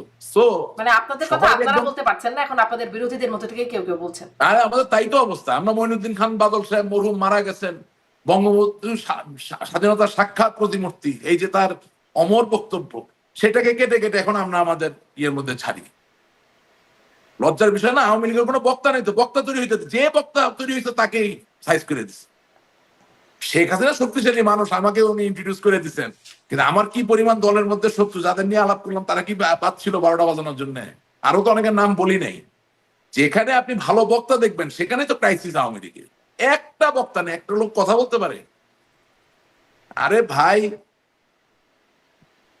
গ্রিস ও ট্রয়ের উপাখ্যান, ইলিয়াড ওডিসি হোমার লেখছিল, সেখানে রাজপুত্র প্যারিস হেলেনের সাথে কথা বইলা সারা ভুবনকে একটা যুদ্ধের মধ্যে ফালাই দিল। রাজা আগামেমনন, মেনেলিউস, হ্যাঁ, হেক্টর, একিলিস, কি অবস্থা, যুদ্ধ করতেছে বছর পর বছর, মুখের কথা। ঠিক আছে? তো আপনি একটা দল করবেন, আপনি বক্তৃতা দেওয়ার লোক রাখবেন না, সমূলে উৎপাটন করো। আপনি একটা দল করবেন, চিন্তা করে একটা কথা বলবে যেটা যুক্তিসঙ্গত হবে, আপনার সাথে যুক্তি দিয়ে কথা বলতে চায়, আপনি সেটা দিবেন না, তাকে সমূলে উৎপাটন করো। ধরেন এখন এটা তো পরিস্থিতি, আমাদেরকে এটা চেঞ্জ করতে হবে, সামনে এগোতে হবে। জি, একদম শেষ প্রশ্ন করি। আওয়ামী লীগের এই যে কার্যক্রম নিষিদ্ধ, আপনি যদিও বলছেন এটা হাফ ডান, এটা কিছু হয় নাই, কিন্তু এই যে একটা প্রজ্ঞাপন জারি হলো, এটা একটা সরকারি প্রজ্ঞাপন, এটি জারি করা হলো, রেজিস্ট্রেশন বাতিল করা হলো, আপনাদের মানে স্থগিত করা হলো, সেখানে দেশে বিদেশে, দেশের যেমন রাজনৈতিক দলগুলো সবাই সন্তুষ্টি প্রকাশ করলো, সাধুবাদ করলো, যারা করলো না কোনো প্রতিক্রিয়া দিল না। বিদেশেও তেমন কোনো প্রতিক্রিয়া খুব কি আছে, কেন নাই? কোনো প্রতিক্রিয়া নেই। শুনেন,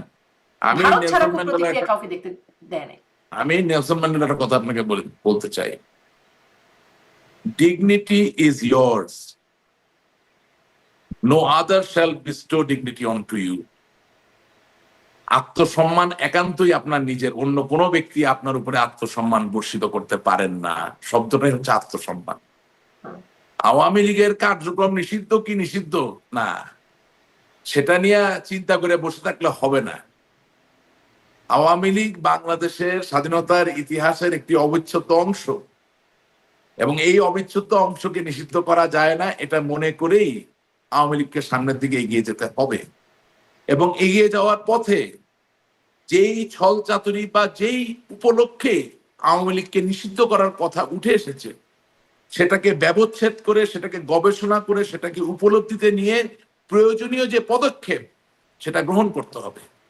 তার মানে আওয়ামী লীগের ভাবমূর্তিকে নষ্ট করার মতো কোনো লোক যদি থেকে থাকেন, তাদেরকে বাদ দিয়েই আওয়ামী লীগ নামক এই বিশাল বৃহৎ যে যানটি তাকে সামনে এগিয়ে যেতে হবে। জি, আপনার এই আবেদন আপনার দলের কাছে গ্রহণযোগ্য হয় কিনা সেটি এখন দেখার বিষয়, বা হ্যাঁ, হতে পারে, আপনি ঠিকই বলেছেন, গ্রহণযোগ্য হতে পারে কিনা, না হতে পারে। গ্রহণযোগ্য হয় কিনা বা দল বিবেচনা করে কিনা সেটি দেখার না বিষয়। না না, ইউ আর সো কারেক্ট। এখানে তো কোনো শুনেন, আমি আপনাকে একটা ছোট জিনিস বলি। আমরা চাই প্রতিটি জিনিস পারপেচুয়ালি চলুক। হ্যাঁ, 1980-র দশকে হিথ্রো এয়ারপোর্ট যখন one of the biggest airport of the whole world, আপনি ঘাটলে দেখবেন হিথ্রো এয়ারপোর্টের আশেপাশে যারা বসবাস করতো তারা সরকারের কাছে একটা পিটিশন দিল যে রাত 12টার পরে আমাদের এখানে রাতে এই ব্যস্ত বিমানবন্দরে বিমান নামে প্রচুর শব্দ হয়, আমাদের ছেলেমেয়েরা ঘুমাতে পারে না, আমাদের অসুস্থ বাবা মারা ঘুমাতে পারে না, আমরা এটার একটা সুব্যবস্থাপনা বা সমাধান চাই। এবং সেই সময় থেকে আজ অবধি রাত 12টার পরে হিথ্রোতে কোনো ফ্লাইট কিন্তু নামতে পারে না, এটা আপনি জানবেন। এবং কনকর্ড যখন চলমান ছিল তখনও কনকর্ডেরও চলার একটা সময় ঠিক করে দেওয়া ছিল, যাতে কনকর্ডের ওই হাইপারসনিক মানে সুপারসনিক আওয়াজটা যাতে কোনোভাবে এলাকাবাসীকে এফেক্ট না করে। কেন বলছি জানেন? ইংল্যান্ড এমন একটা দেশ যেখানে গাজার লোক যেমন আছে, ইসরায়েলের লোক যেমন আছে, আরব দেশের লোক যেমন আছে, সারা পৃথিবীর চোর বদমাস ভালো ঋষি মুনি সব ধরনের লোক থাকে, কিন্তু দে আর রেগুলেটেড, একটা আইন কানুনের মধ্যে দিয়ে তারা চলে। এই যে আজকে আমরা একেবারে বিভিন্ন আবাসিক এলাকায় মিছিল করা শুরু করেছি বাঙালিরা বাংলাদেশের জন্য, এটাকে যেমন একদিক থেকে সেলুট জানাই, আরেক দিক থেকে বলতে চাই ভাই একটু সতর্ক থাকবেন। ওই আবাসিক এলাকার লোকগুলা যদি একবার আপনাদের বিরুদ্ধে একটা পিটিশন দিয়ে বসে, তখন প্রয়োজনের সময় কিন্তু মুভমেন্ট করতে পারবেন না, অসুবিধা হয়ে যাবে। সুতরাং রক্ত গরম, রক্ত টকবক করছে সব ঠিক আছে, কিন্তু মাঝে মাঝে একটু থেমে চিন্তা ভাবনা করে সিদ্ধান্ত নিতে হয় কি করবেন বা কি করবেন না, কি করা সমীচীন, কি করা উচিত না। আপনি ডক্টর ইউনূসের বিরুদ্ধে প্রতিবাদ করছেন তার হোটেলের সামনে দাঁড়ায়, welcome, please go ahead, that's a commercial zone, কোনো সমস্যা নেই, এখানে করবেন, করতেই পারেন। আমরা তো দেখে আসছি নেত্রীও যখন যাইতেন বিএনপি করতেন, এটা এটা খুব স্বাভাবিক, ইংল্যান্ডে they don't take it otherwise. এমনকি ডরচেস্টার হোটেলও এটা তারা এটার ভিতরে ইউজ টু হয়ে গেছে। What I am trying to say, যে কাউকে খুশি করতে গিয়ে এমন কোনো কাজ করেন না যে নিজের অস্তিত্ব নিজের সক্ষমতাই সামনের দিনে প্রশ্নের সম্মুখীন হয়ে যায়। জি, রাশিদ রহমান, অনেক ধন্যবাদ।